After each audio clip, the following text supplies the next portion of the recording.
ਜੋ ਧੰਨ ਗੁਰੂ ਗ੍ਰੰਥ ਸਾਹਿਬ ਪਾਤਸ਼ਾਹ ਜੀ ਦੀ ਬਾਣੀ ਦੀਆਂ ਲੜੀਵਾਰ ਵਿਚਾਰਾਂ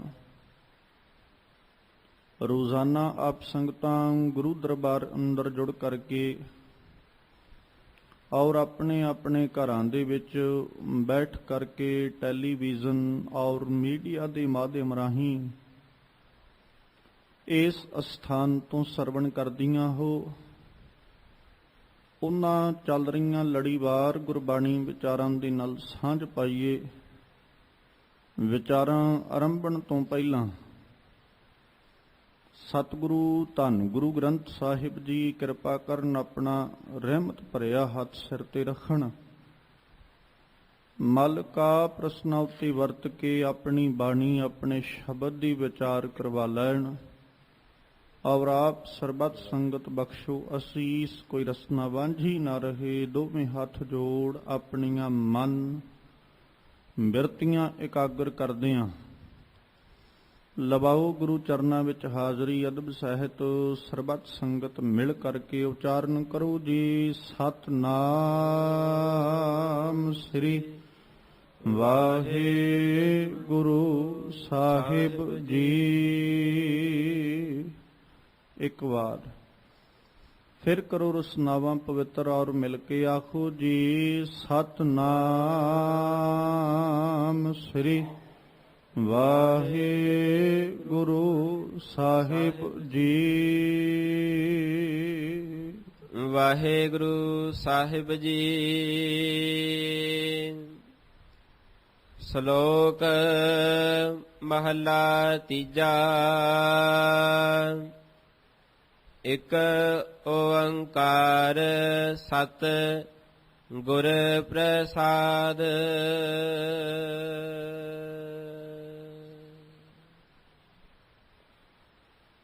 ਜਿਸ ਪਾਵਨ ਸ਼ਬਦ ਨੂੰ ਅੱਜ ਆਪਾਂ ਵਿਚਾਰਨਾ ਹੈ,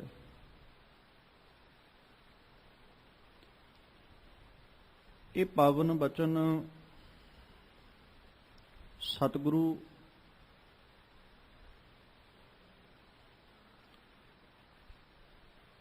ਧੰਨ ਗੁਰੂ ਗ੍ਰੰਥ ਸਾਹਿਬ ਪਾਤਸ਼ਾਹ ਜੀ ਦੇ ਅੰਦਰ 1413 ਅੰਗ ਦੇ ਉੱਪਰ ਸੁਭਾਈਮਾਨ ਹੈ।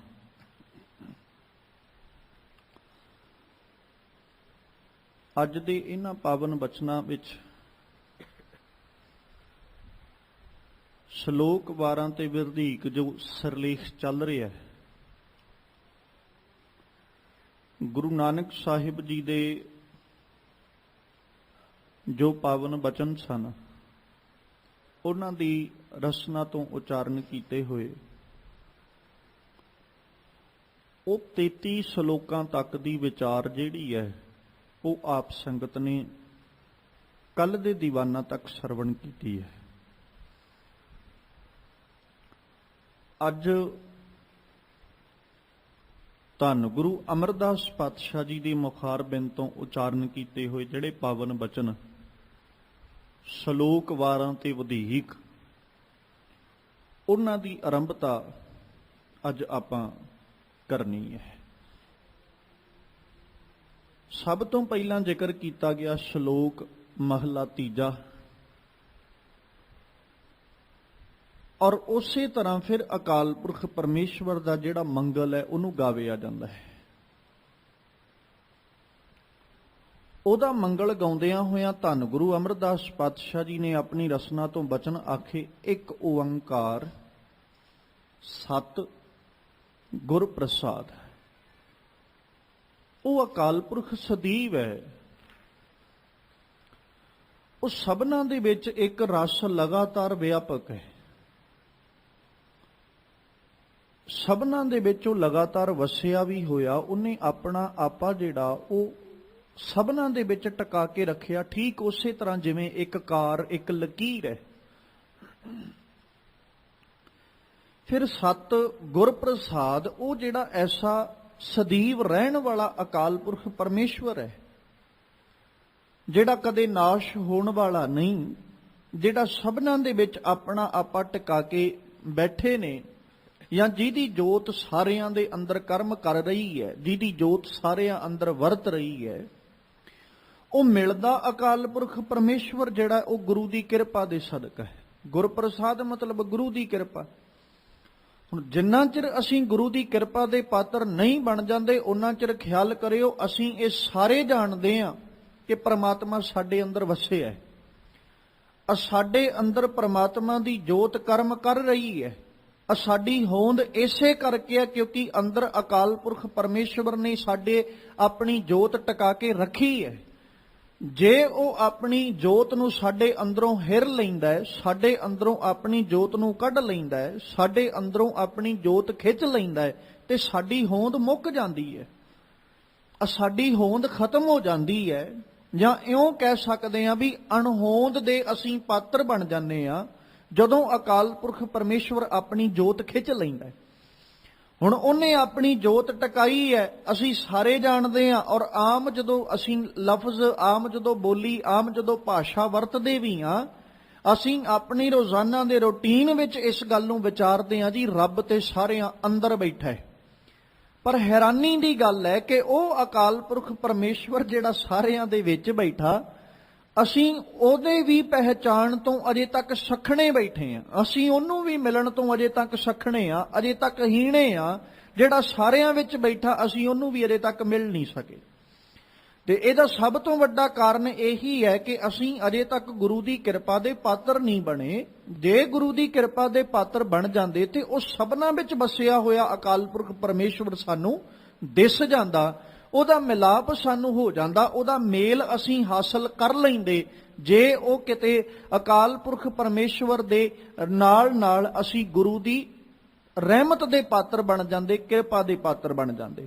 ਅੱਜ ਧੰਨ ਗੁਰੂ ਅਮਰਦਾਸ ਪਾਤਸ਼ਾਹ ਜੀ ਨੇ ਇਹੋ ਜ਼ਿਕਰ ਕੀਤਾ ਕਿ ਇੱਕ ਓੰਕਾਰ ਸਤ ਗੁਰ ਪ੍ਰਸਾਦ। ਅਭਿਆਗਤ ਇਹ ਨਾ ਆਖੀਐ ਜਿਨ ਕੈ ਮਨ ਮਹਿ ਭਰਮ। ਔਰ ਅੱਜ ਜਿਹੜਾ ਸਤਿਗੁਰੂ ਜੀ ਨੇ ਪ੍ਰਕਰਨ ਬਖਸ਼ਿਸ਼ ਕੀਤਾ ਨਾ, ਉਹਦੇ ਵਿੱਚ ਮਾਲਕ ਜੀ ਨੇ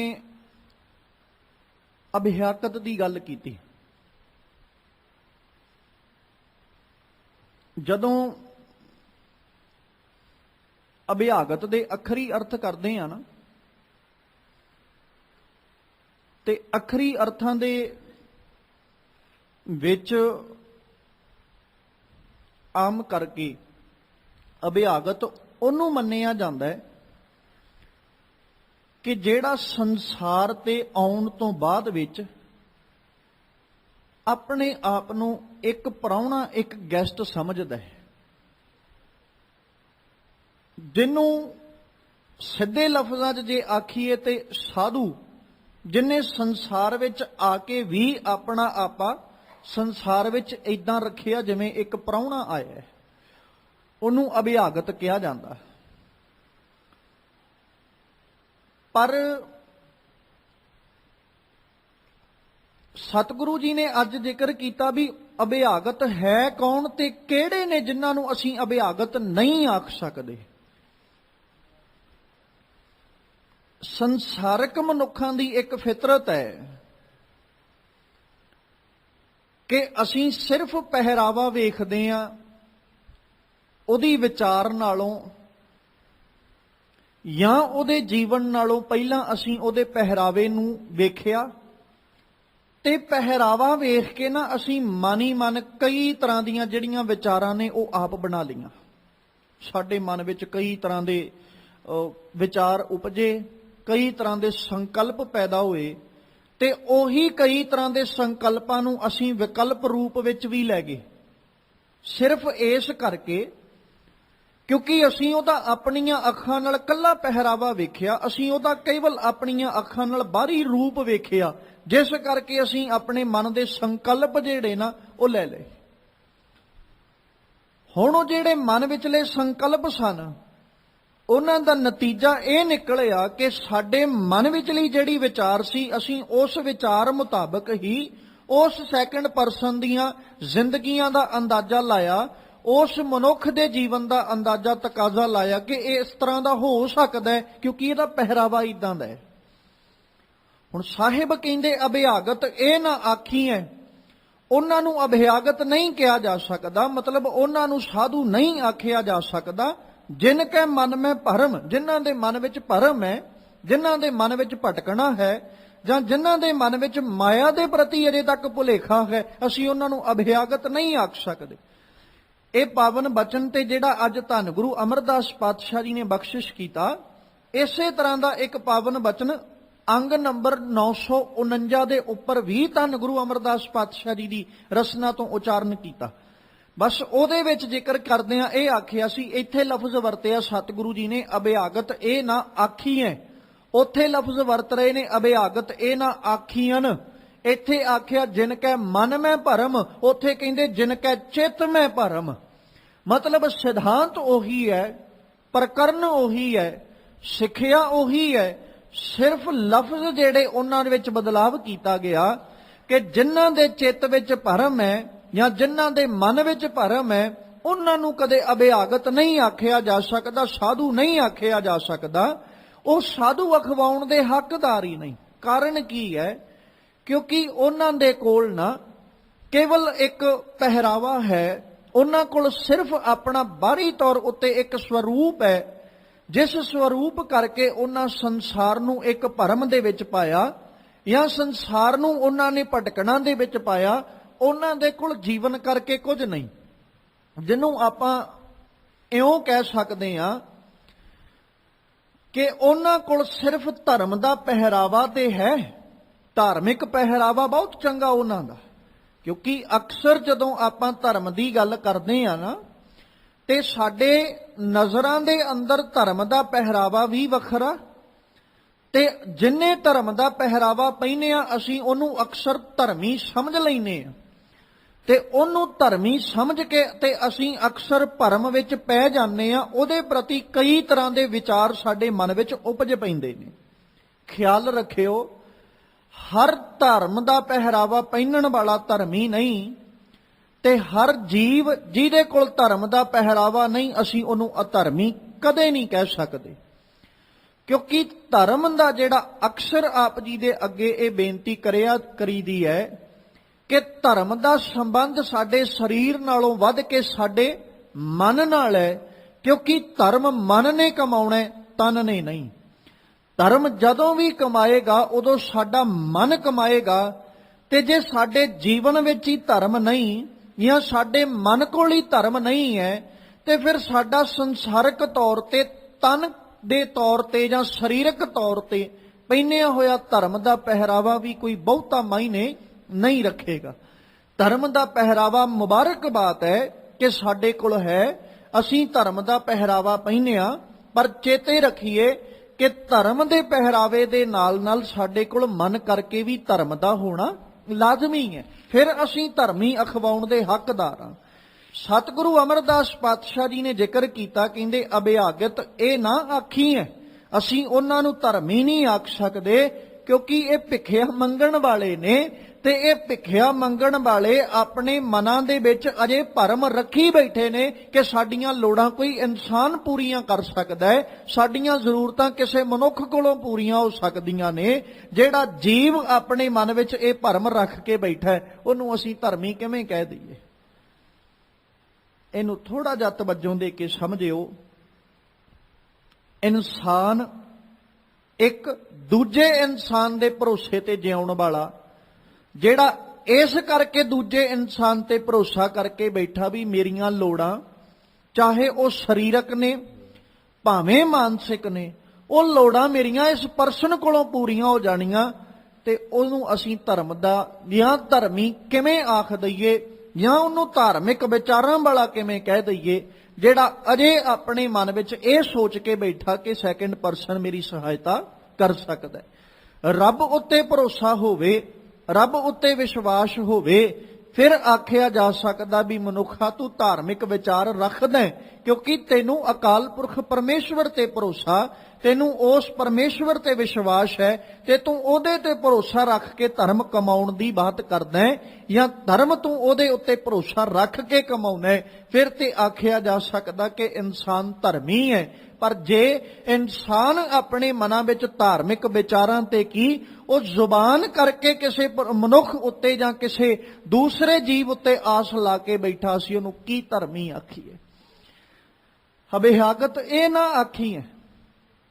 ਪਹਿਰਾਵੇ ਨੇ ਕਦੇ ਅਭਿਆਗਤ ਨਹੀਂ ਜੇ ਬਣਨਾ, ਜਾਂ ਪਹਿਰਾਵੇ ਨੇ ਸਾਨੂੰ ਕਦੇ ਅਭਿਆਗਤ ਨਹੀਂ ਬਣਾ ਦੇਣਾ। ਜਿੰਨਾ ਚਿਰ ਅਸੀਂ ਆਪ ਤਿਆਗ ਨਹੀਂ ਸਿੱਖ ਲੈਂਦੇ, ਜਾਂ ਜਿੰਨਾ ਚਿਰ ਅਸੀਂ ਖੁਦ ਸਭ ਕੁਝ ਤਿਆਗ ਕੇ ਅਕਾਲ ਪੁਰਖ ਪਰਮੇਸ਼ਵਰ ਉੱਤੇ ਭਰੋਸਾ ਨਹੀਂ ਬਣਾ ਲੈਂਦੇ, ਤੇ ਅਸੀਂ ਅਭਿਆਗਤ ਕਿਵੇਂ ਬਣ ਜਾਗੇ। ਗੱਲ ਤੇ ਅਭਿਆਗਤ ਬਣਨ ਦੀ ਹੈ। ਗੱਲ ਤੇ ਇਹ ਹੈ ਕਿ ਅਸੀਂ ਆਪਣੇ ਜੀਵਨ ਵਿੱਚੋਂ ਤਿਆਗ ਕਰੀਏ ਤੇ ਤਿਆਗੀਏ। ਤਿਆਗ ਉਹ ਕਰਨਾ ਕਿ ਅਸੀਂ ਮਾਇਕ ਪਦਾਰਥਾਂ ਦੇ ਮੋਹ ਵਿੱਚ ਫਸੇ ਨਾ ਰਹਿ ਜਾਈਏ। ਤਿਆਗ ਕਰਨਾ ਕਿ ਅਸੀਂ ਸਰੀਰਕ ਮੋਹ ਵਿੱਚ ਫਸੇ ਨਾ ਰਹਿ ਜਾਈਏ। ਤਿਆਗ ਕਰਨਾ ਸੀ ਵਿਕਾਰਾਂ ਦਾ, ਤਿਆਗ ਕਰਨਾ ਸੀ ਮਾੜੀ ਸੰਗਤ ਦਾ, ਤਿਆਗ ਕਰਨਾ ਸੀ ਮਾੜੇ ਔਗਣਾਂ ਦਾ। ਤੇ ਫਿਰ ਜੇ ਅਸੀਂ ਇਹਨਾਂ ਦਾ ਤਿਆਗ ਕਰਦੇ ਤੇ ਤਿਆਗੀ ਅਖਵਾਉਂਦੇ, ਪਰ ਹੋਇਆ ਕਿ ਨਾ ਅਸੀਂ ਮਾੜੇ ਗੁਣ ਤਿਆਗੇ, ਨਾ ਅਸੀਂ ਮਾੜੀ ਸੰਗਤ ਤਿਆਗੀ, ਨਾ ਅਸੀਂ ਸਰੀਰਕ ਮੋਹ ਤਿਆਗਿਆ, ਤੇ ਨਾ ਹੀ ਅਸੀਂ ਮਾਇਕ ਪਦਾਰਥਾਂ ਦੇ ਪ੍ਰਤੀ ਲਾਲਸਾ ਨੂੰ ਛੱਡਿਆ।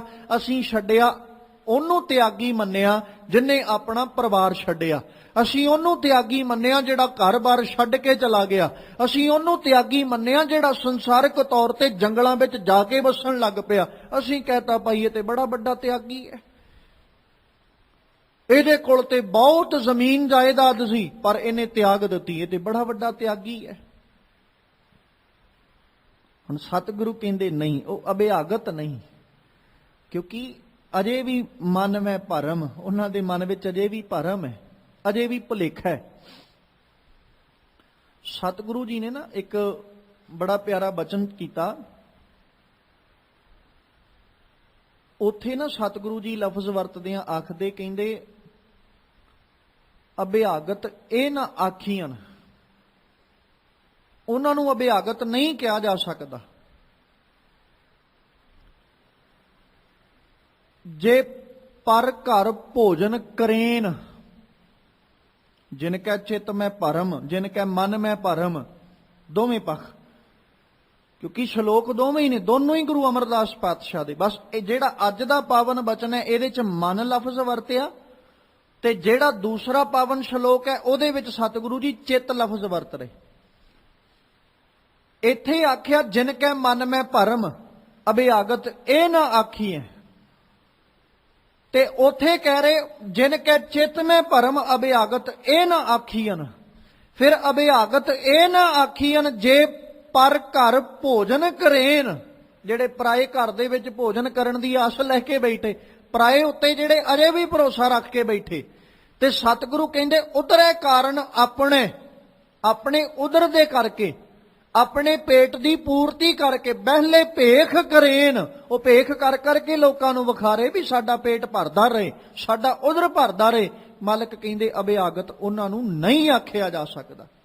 ਫਿਰ ਦੱਸਿਆ ਅਭਿਆਗਤ ਹੈ ਕੌਣ। ਮਾਲਕ ਪਾਤਸ਼ਾਹ ਕਹਿੰਦੇ ਅਭਿਆਗਤ ਸਈ ਨਾਨਕਾ ਜੇ ਆਤਮ ਗੌਣ ਕਰੇਨ, ਜਿਹੜੇ ਆਪਣੇ ਆਤਮ ਦੀ ਪਹਿਚਾਨ ਕਰ ਲੈਂਦੇ ਨੇ, ਅਭਿਆਗਤ ਉਹਨਾਂ ਨੂੰ ਆਖਿਆ ਜਾ ਸਕਦਾ ਹੈ। ਆਪਣੇ ਉਦਰ ਕਰਕੇ ਭਰਮ ਵਿੱਚ ਰਹਿਣ ਵਾਲੇ, ਜਾਂ ਆਪਣੇ ਉਦਰ ਦੀ ਪੂਰਤੀ ਕਰਕੇ ਲੋਕਾਂ ਨੂੰ ਭਰਮ ਵਿੱਚ ਪਾਉਣ ਵਾਲੇ, ਆਪਣੇ ਪੇਟ ਦੀ ਪੂਰਤੀ ਕਰਕੇ ਲੋਕਾਂ ਨੂੰ ਭੇਖ ਵਿਖਾਉਣ ਵਾਲੇ, ਜਾਂ ਆਪਣੀਆਂ ਲੋੜਾਂ ਪੂਰੀਆਂ ਕਰਨ ਦੇ ਲਈ ਤਿਆਗ ਕਰਕੇ ਬਹਿ ਜਾਣ ਵਾਲੇ ਜੀਵ ਅਜੇ ਵੀ ਮਨ ਵਿੱਚ ਭਰੋਸਾ ਕਿਸੇ ਦੂਜੇ ਤੇ ਰੱਖ ਕੇ ਬੈਠੇ ਹੋਣ, ਉਹਨਾਂ ਨੂੰ ਅਸੀਂ ਕਦੇ ਤਿਆਗੀ ਜਾਂ ਸਾਧੂ ਨਹੀਂ ਆਖ ਸਕਦੇ। ਗੁਰੂ ਨਾਨਕ ਸਾਹਿਬ ਨੂੰ ਐਵੇਂ ਨਹੀਂ ਸੀ ਆਖਣਾ ਪਿਆ ਗੁਰ ਪੀਰ ਸਦਾਏ ਮੰਗਣ ਜਾਏ, ਕਿਉਂਕਿ ਬਾਬੇ ਨੇ ਵੇਖਿਆ ਨਾ,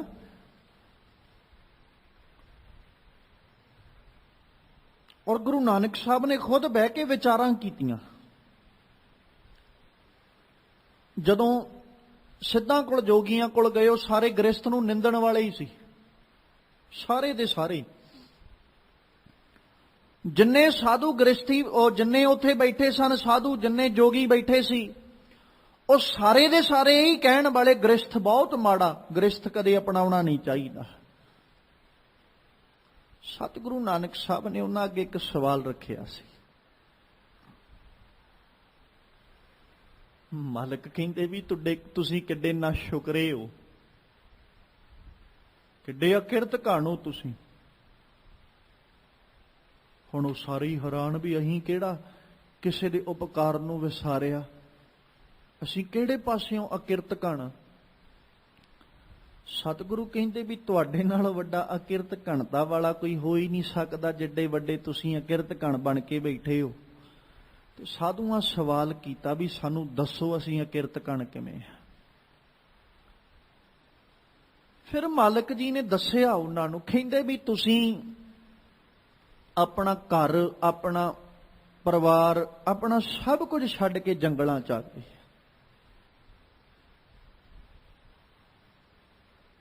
ਤੇ ਤੁਸੀਂ ਆਪਣੇ ਆਪ ਨੂੰ ਤਿਆਗੀ ਤੇ ਜੋਗੀ ਅਖਵਾਉਣ ਲੱਗ ਪਏ।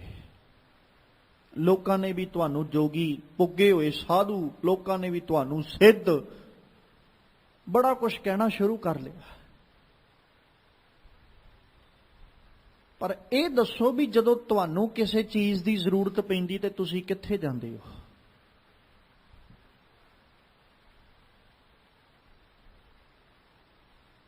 ਮਾਲਕ ਨੇ ਬਾਣੀ 'ਚ ਲਫ਼ਜ਼ ਵਰਤੇ ਨਾ ਵੀ ਇਸ ਤਰ੍ਹਾਂ ਦੇ ਤਿਆਗੀ ਨਾਲੋਂ ਉਹ ਗ੍ਰਸਥੀ ਚੰਗਾ ਹੈ ਜਿੱਥੋਂ ਕੋਈ ਵਰਸਾਇਆ ਜਾ ਰਿਹਾ, ਜਿੱਥੋਂ ਕੋਈ ਆਪਣੀ ਲੋੜ ਪੂਰੀ ਕਰਕੇ ਜਾ ਰਿਹਾ।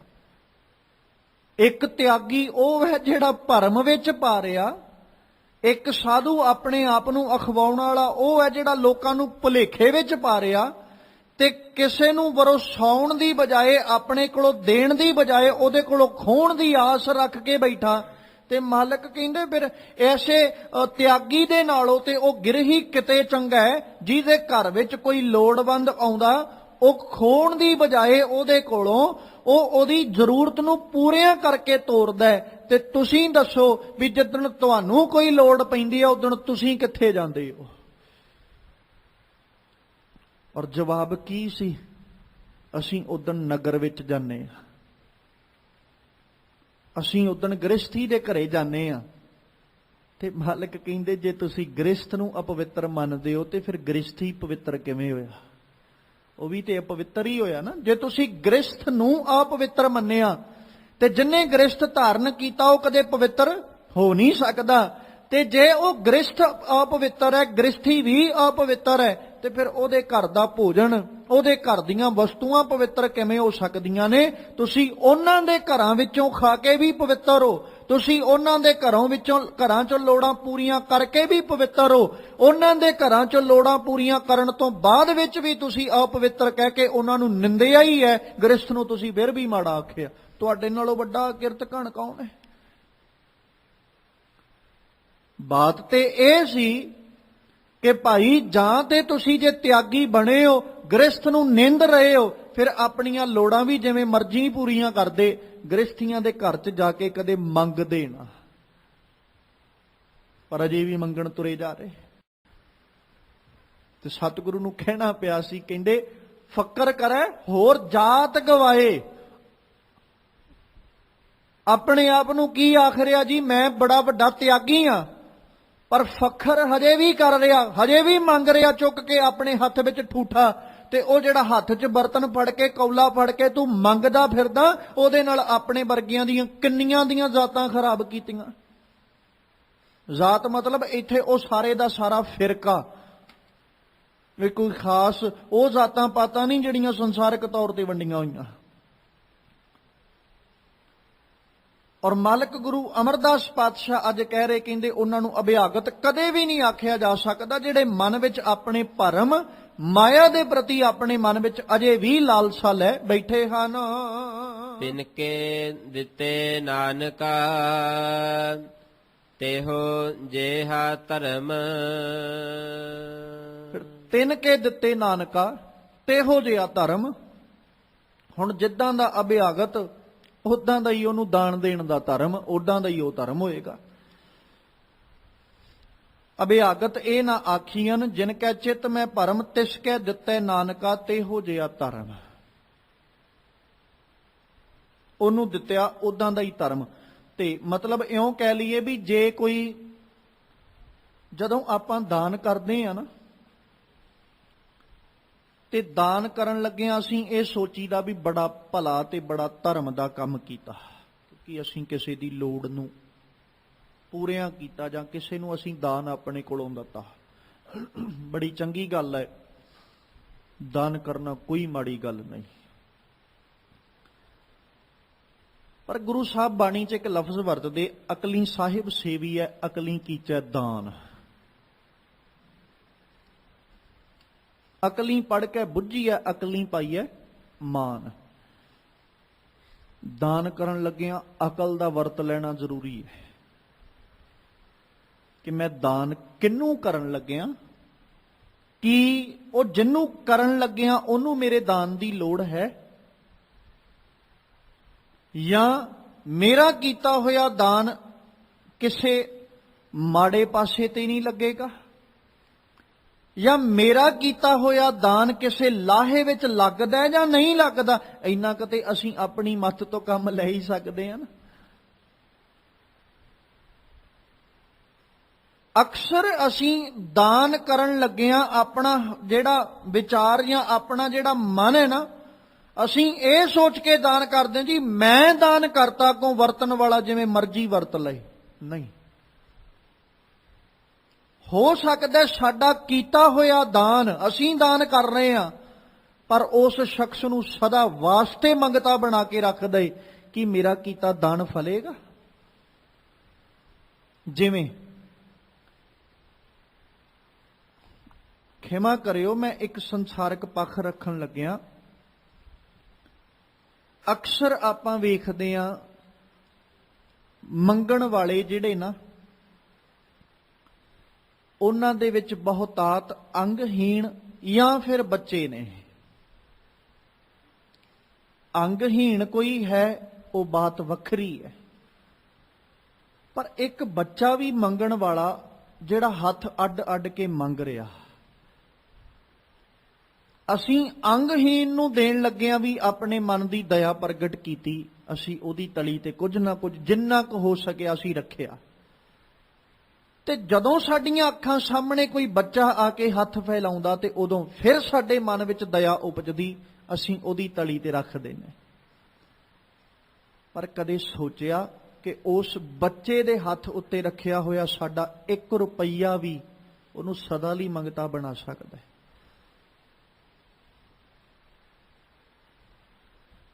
ਉਸ ਬੱਚੇ ਦੇ ਹੱਥ ਉੱਤੇ ਰੱਖਿਆ 1 ਰੁਪਈਆ, ਚਾਹੇ ਅਸੀਂ ਆਪਣੇ ਕੋਲੋਂ ਬਹੁਤਾ ਨਹੀਂ, ਭਾਵੇਂ 1 ਰੁਪਈਆ ਰੱਖ ਰਹੇ ਹਾਂ, ਪਰ ਅਸੀਂ ਕੋਸ਼ਿਸ਼ ਇਹ ਕਰੀਦੀ ਜੀ ਬੱਚਾ ਸਾਡੇ ਵੀ ਘਰ ਵਿੱਚ ਬੱਚੇ, ਇਹਦਾ ਵੀ ਜੀ ਕਰਦਾ ਆਪਣੀਆਂ ਲੋੜਾਂ ਪੂਰੀਆਂ ਕਰੇ, ਆਪਣੇ ਸ਼ੌਂਕ ਪੂਰੇ ਕਰੇ। ਅਸੀਂ ਆਪਣੇ ਕੋਲੋਂ ਵੱਧ ਕੇ ਦੇਣ ਦੀ ਕੋਸ਼ਿਸ਼ ਕੀਤੀ, ਪਰ ਕਦੇ ਇਹ ਨਹੀਂ ਸੋਚਿਆ ਕਿ ਇਹਨੂੰ ਦੇ ਕੇ ਮੈਂ ਅੱਜ ਇਹਨੂੰ ਮੰਗਤਿਆਂ ਦੇ ਰਾਹ ਤੇ ਤੋਰਨ ਲੱਗਿਆ। ਕਿਉਂ? ਬੜਾ ਸੌਖਾ ਹੈ। ਉਹਨੇ ਇਹੀ ਕਹਿਣਾ ਨਾ, ਹੱਥ ਅੱਡ ਕੇ ਮੰਗੋ ਤੇ ਮਿਲ ਜਾਂਦੇ ਨੇ। ਫਿਰ ਉਹ ਕਿਉਂ ਕਿਸੇ ਚੰਗੇ ਰਾਹ ਤੇ ਤੁਰਨ ਦੀ ਕੋਸ਼ਿਸ਼ ਕਰੇਗਾ? ਚਾਹੀਦਾ ਤੇ ਇਹ ਸੀ ਕਿ ਅਸੀਂ ਉਸ ਬੱਚੇ ਨੂੰ ਉਹਦੀ ਲੋੜ ਨੂੰ ਪੂਰਿਆਂ ਕਰਦੇ। ਮੈਂ ਇਹ ਨਹੀਂ ਕਹਿੰਦਾ ਕਿ ਉਹਨੂੰ ਦਿਓ ਨਾ ਜਾਂ ਉਹਦੀ ਲੋੜ ਪੂਰੀ ਨਾ ਕਰੋ, ਪਰ ਲੋੜ ਪੂਰੀ ਕਰਨ ਲੱਗਿਆਂ ਇੰਨਾ ਕੁ ਖਿਆਲ ਜ਼ਰੂਰ ਰੱਖੀਏ ਜਾਂ ਇਹ ਸੋਚ ਕੇ ਅਸੀਂ ਉਹਦੀ ਤਲੀ ਤੇ ਕੁਛ ਰੱਖੀਏ ਵੀ ਇਹ ਕੱਲ ਨੂੰ ਮੇਰਾ ਦਿੱਤਾ ਇਹਨੂੰ ਸਿੱਧੇ ਰਸਤੇ ਲੈ ਕੇ ਜਾਏਗਾ, ਕਿਤੇ ਮਾੜੇ ਰਾਹ ਤੇ ਤਾਂ ਨਹੀਂ ਪੈ ਜਾਂਦਾ। ਐਵੇਂ ਨਹੀਂ ਗੁਰੂ ਸਾਹਿਬ ਨੇ ਆਖਿਆ ਵੀ ਦਾਨ ਦੇਣ ਲੱਗਿਆਂ ਅਕਲ ਦੀ ਵਰਤੋਂ ਕਰਕੇ ਦੇ। ਬਿਨਾਂ ਅਕਲ ਤੋਂ ਕੀਤਾ ਹੋਇਆ ਦਾਨ ਤੂੰ ਆਪਣੇ ਜਾਣੇ ਤੇ ਕਿਸੇ ਦੇ ਭਲੇ ਲਈ ਦੇ ਰਿਹਾ, ਪਰ ਤੇਰਾ ਕੀਤਾ ਦਾਨ ਕਦੋਂ ਕਿਸੇ ਦਾ ਨੁਕਸਾਨ ਕਰ ਜਾਏਗਾ ਇਹ ਸੋਚ ਕੇ ਦੇਵੀਂ।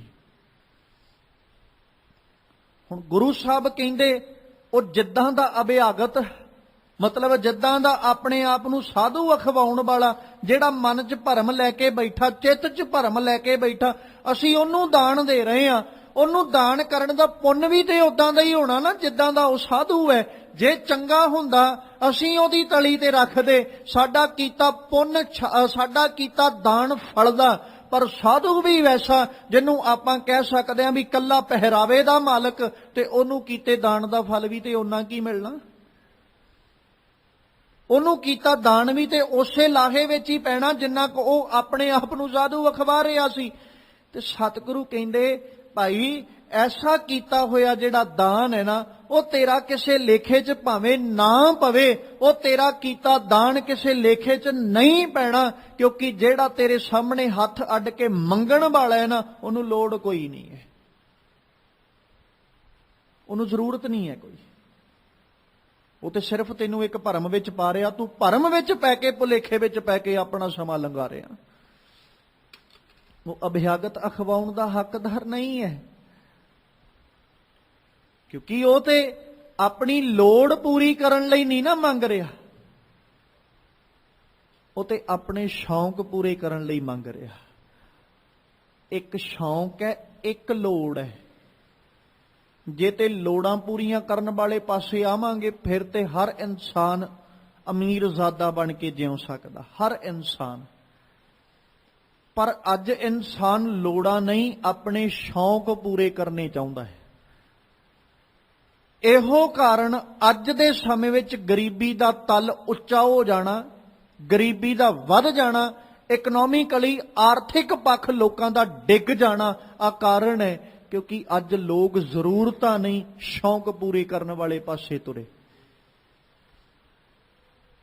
ਲੋੜ ਤੇ ਇਹ ਹੀ ਹੈ ਨਾ, ਰੋਟੀ ਕੱਪੜਾ ਔਰ ਮਕਾਨ। ਜ਼ਰੂਰਤ ਤੇ ਇੰਨੀ ਕੀ ਹੈ ਵੀ 2 ਵਕਤ ਰੋਟੀ ਮਿਲਦੀ ਜਾਏ, ਤਨ ਦਾ ਨੰਗੇਜ ਢੱਕਣ ਵਾਸਤੇ ਕੱਪੜੇ ਮਿਲਦੇ ਜਾਣ, ਸਰੀਰਕ ਲੋੜਾਂ ਪੂਰੀਆਂ ਕਰਨ ਵਾਸਤੇ ਕੋਲੇ ਥੋੜਾ ਬਹੁਤਾ ਧਨ ਹੋਵੇ। ਲੋੜ ਤੇ ਆਹ ਹੈ, ਪਰ ਅੱਜ ਸ਼ੌਂਕ ਹੈ ਕਿ ਮਕਾਨ ਹੋਵੇ, ਪਰ ਦੁਨੀਆ ਵੇਖੇ ਖੜ ਖੜ ਕੇ ਵੀ ਕਿਆ ਮਕਾਨ ਬਣਾਇਆ।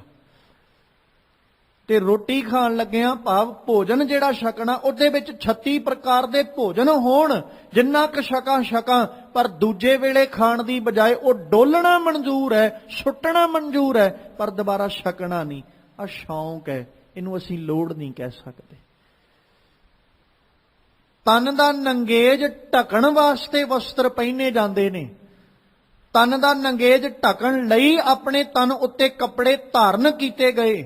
ਪਰ ਜੇ ਅੱਜ ਦੇ ਹਾਲਾਤਾਂ ਨੂੰ ਵੇਖੀਏ, ਤਨ ਦਾ ਨੰਗੇਜ ਢਕਣ ਲਈ ਘੱਟ ਤੇ ਲੋਕਾਂ ਨੂੰ ਵਿਖਾਉਣ ਵਾਸਤੇ ਕਿ ਮੈਂ ਬਹੁਤ ਅਮੀਰ ਜ਼ਾਦਾ ਆ, ਤੇ ਵਸਤਰ ਤਾਂ ਕਰਕੇ ਧਾਰਨ ਕੀਤੇ ਜਾ ਰਹੇ। ਜਿਸ ਤਰ੍ਹਾਂ ਦੇ ਵਸਤਰਾਂ ਦੀ ਬਣਤਰ ਹੈ ਜਾਂ ਕੱਪੜੇ ਧਾਰਨ ਕੀਤੇ ਜਾ ਰਹੇ ਮਨੁੱਖਾਂ ਦੁਆਰਾ, ਤੇ ਉਹਨਾਂ ਵਸਤਰਾਂ ਤੋਂ ਵੀ ਅੰਦਾਜ਼ਾ ਲਾਇਆ ਜਾ ਸਕਦਾ ਕਿ ਤਨ ਦਾ ਨੰਗੇਜ ਢਕਿਆ ਜਾਂ ਅਸੀਂ ਲੋਕਾਂ ਨੂੰ ਵਿਖਾਇਆ ਕਿ ਮੈਂ ਅਮੀਰਜ਼ਾਦਾ। ਇਹ ਸ਼ੌਂਕ ਹੈ, ਲੋੜਾਂ ਨਹੀਂ। ਤੇ ਮਾਲਕ ਕਹਿੰਦੇ ਉਹ ਅਭਿਆਗਤ ਅਖਵਾਉਣ ਦਾ ਹੱਕਦਾਰ ਨਹੀਂ ਹੈ ਜਿਹੜਾ ਆਪਣੇ ਚਿੱਤ 'ਚ ਅਜੇ ਵੀ ਮਾਇਆ ਪ੍ਰਤੀ ਭਟਕਣਾ ਲੈ ਕੇ ਤੁਰਿਆ ਫਿਰਦਾ। ਉਹ ਤਿਆਗੀ, ਉਹ ਸਾਧੂ ਨਹੀਂ ਹੈ ਜਿਹੜਾ ਮਾਇਕ ਪਦਾਰਥਾਂ ਪ੍ਰਤੀ ਅਜੇ ਵੀ ਲਾਲਸਾ ਲੈ ਕੇ ਬੈਠਾ। ਤੇ ਜਿਹੜਾ ਮਾਇਕ ਪਦਾਰਥਾਂ ਲਈ ਲਾਲਸਾ ਲੈ ਕੇ ਬੈਠਾ ਨਾ, ਤੇ ਖਿਆਲ ਕਰੀ ਉਹਨੂੰ ਕੀਤਾ ਹੋਇਆ ਦਾਨ, ਉਹਨੂੰ ਦਿੱਤਾ ਹੋਇਆ ਤੇਰੇ ਕੋਲੋਂ ਧਨ, ਉਹਨੂੰ ਦਿੱਤੀਆਂ ਹੋਈਆਂ ਤੇਰੇ ਕੋਲੋਂ ਵਸਤੂਆਂ ਜਿਹੜੀਆਂ ਤੂੰ ਦੇ ਕੇ ਆਇਆ, ਤੇ ਇਹੋ ਜਿਹਾ ਧਰਮ, ਉਹ ਧਰਮ ਵੀ ਉਦਾਂ ਦਾ ਹੀ ਹੋਣਾ। ਜਾਂ ਇਉਂ ਕਹਿ ਲਓ, ਜਿੱਦਾਂ ਦਾ ਸਾਧੂ ਉਦਾਂ ਦਾ ਹੀ ਸਾਧੂ ਨੂੰ ਦਾਨ ਕਰਨ ਵਾਲਾ। ਨਾ ਤੇ ਸਾਧੂ ਅਸਲ ਦਾ ਸੀ ਤੇ ਨਾ ਹੀ ਦਾਨ ਕਰਨ ਵਾਲਾ ਅਸਲ ਬਿਰਤੀ ਲੈ ਕੇ ਦਾਨ ਕਰਨ ਲੱਗਿਆ। ਦਾਨ ਕਰਨ ਵਾਲਾ ਇਸ ਕਰਕੇ ਦਾਨ ਕਰ ਰਿਹਾ ਕਿ ਲੋਕ ਵਾਹ ਵਾਹ ਦੇਣ, ਲੋਕ ਉਸਤਤੀ ਗਾਉਣ, ਤੇ ਦਾਨ ਲੈਣ ਵਾਲਾ ਜਿਹੜਾ ਸਾਧੂ ਹੈ ਉਹ ਭਰਮ ਵਿੱਚ ਫਸਿਆ ਹੋਇਆ ਹੀ, ਜਾਂ ਲੋਕਾਂ ਨੂੰ ਭਰਮ ਵਿੱਚ ਪਾ ਕੇ ਲੋਕਾਂ ਕੋਲੋਂ ਉਗਰਾ ਰਿਹਾ, ਧਨ ਇਕੱਠਾ ਕਰ ਰਿਹਾ ਹੈ, ਉਹ ਮਾਇਆ ਧਾਰੀ ਹੋਈ, ਮਾਇਆ ਧਾਰੀ ਬਣ ਕੇ ਬੈਠਾ ਅਭਿਆਗਤ, ਤੇ ਉਹਨੂੰ ਦਾਨ ਕਰਨ ਵਾਲਾ ਵੀ ਉਦਾਂ ਦਾ ਹੀ ਹੈ। ਜਿਹਨੂੰ ਇਉਂ ਕਹਿ ਸਕਦੇ ਆ ਵੀ ਜਿੱਦਾਂ ਦਾ ਗੁਰੂ ਉਦਾਂ ਦਾ ਹੀ ਉਹਦਾ ਚੇਲਾ, ਉਦਾਂ ਦਾ ਹੀ ਉਹਦਾ ਸੇਵਕ। ਜੇ ਸਾਧੂ ਅਭਿਆਗਤ ਜਿਹੜਾ ਉਹ ਭਰਮ ਵਿੱਚ ਹੈ ਜਾਂ ਉਹ ਕੱਲੇ ਵਿਖਾਵੇ ਮਾਤਰ ਹੈ, ਤੇ ਦਾਨ ਕਰਨ ਵਾਲਾ ਫਿਰ ਅਸਲ ਕਿਵੇਂ ਹੋ ਸਕਦਾ? ਉਹ ਵੀ ਤੇ ਵਿਖਾਵੇ ਮਾਤਰ ਹੀ ਹੋਏਗਾ ਨਾ। ਗੁਰੂ ਸਾਹਿਬ ਨੇ ਬਾਣੀ 'ਚ ਇੱਕ ਲਫ਼ਜ਼ ਵਰਤਿਆ ਸੀ, ਮਾਲਕ ਕਹਿੰਦੇ ਸਾਹਿਬ ਜਿਸ ਦਾ ਨੰਗਾ ਭੁੱਖਾ ਹੋਵੇ ਤਿਸ ਦਾ ਨਫਰ ਕਿੱਥੋਂ ਰੱਜ ਖਾਏ।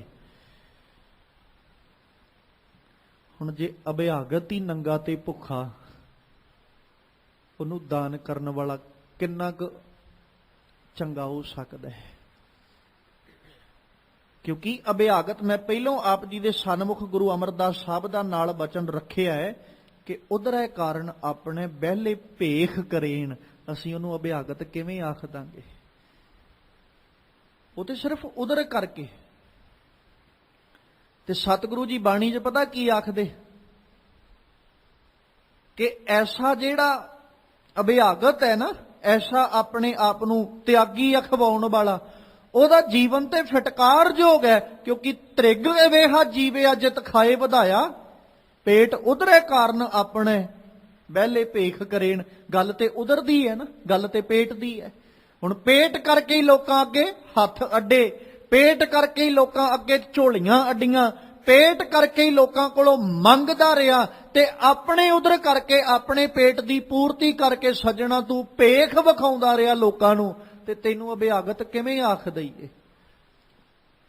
ਤੂੰ ਅਭਿਆਗਤ ਖਵਾਉਣ ਦਾ ਹੱਕਦਾਰ ਨਹੀਂ ਹੈ। ਸਤਿਗੁਰੂ ਕਹਿੰਦੇ ਭਾਈ ਉਹ ਆਪਣੇ ਮਨ 'ਚ ਅਜੇ ਵੀ ਭਰਮ ਲੈ ਕੇ ਬੈਠਾ, ਭੁਲੇਖਾ ਲੈ ਕੇ ਬੈਠਾ। ਜੇ ਅਭਿਆਗਤ ਸੀ, ਆਪਣੇ ਆਪ ਨੂੰ ਉਹ ਸੱਚਮੁੱਚ ਤਿਆਗੀ ਬਣ ਚੁੱਕਾ, ਫਿਰ ਲੋਕਾਂ ਕੋਲ ਉਹਨਾਂ ਨੂੰ ਆਸ ਨਾ ਬਚਦੀ, ਮਨੁੱਖ ਕੋਲੋਂ ਆਸ ਨਾ ਬਚਦੀ, ਫਿਰ ਆਸ ਰੱਖਦਾ ਇੱਕ ਅਕਾਲ ਪੁਰਖ ਅੱਗੇ ਕਿ ਲੋੜਾਂ ਜਿੱਥੇ ਉਹ ਸਮਾਜ ਦੀਆਂ ਪੂਰੀਆਂ ਕਰ ਰਿਹਾ, ਉਹ ਮੇਰੀਆਂ ਜ਼ਰੂਰਤਾਂ ਵੀ ਜ਼ਰੂਰ ਪੂਰੀਆਂ ਕਰੇਗਾ।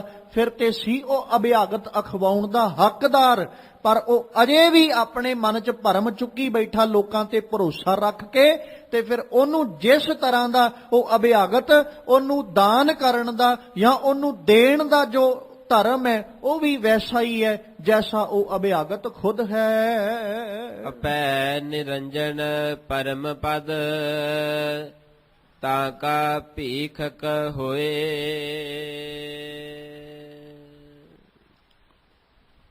ਹੁਣ ਮਾਲਕ ਕਹਿੰਦੇ ਅਭੈ ਨਿਰੰਜਨ ਪਰਮ ਪਦ, ਤਾਂ ਕਾ ਭੀਖਕ ਹੋਏ। ਮੰਗਤੇ ਦੋ ਨੇ, ਇੱਕ ਉਹ ਹੈ ਜਿਹੜਾ ਦੁਨੀਆ ਕੋਲੋਂ ਮੰਗਦਾ,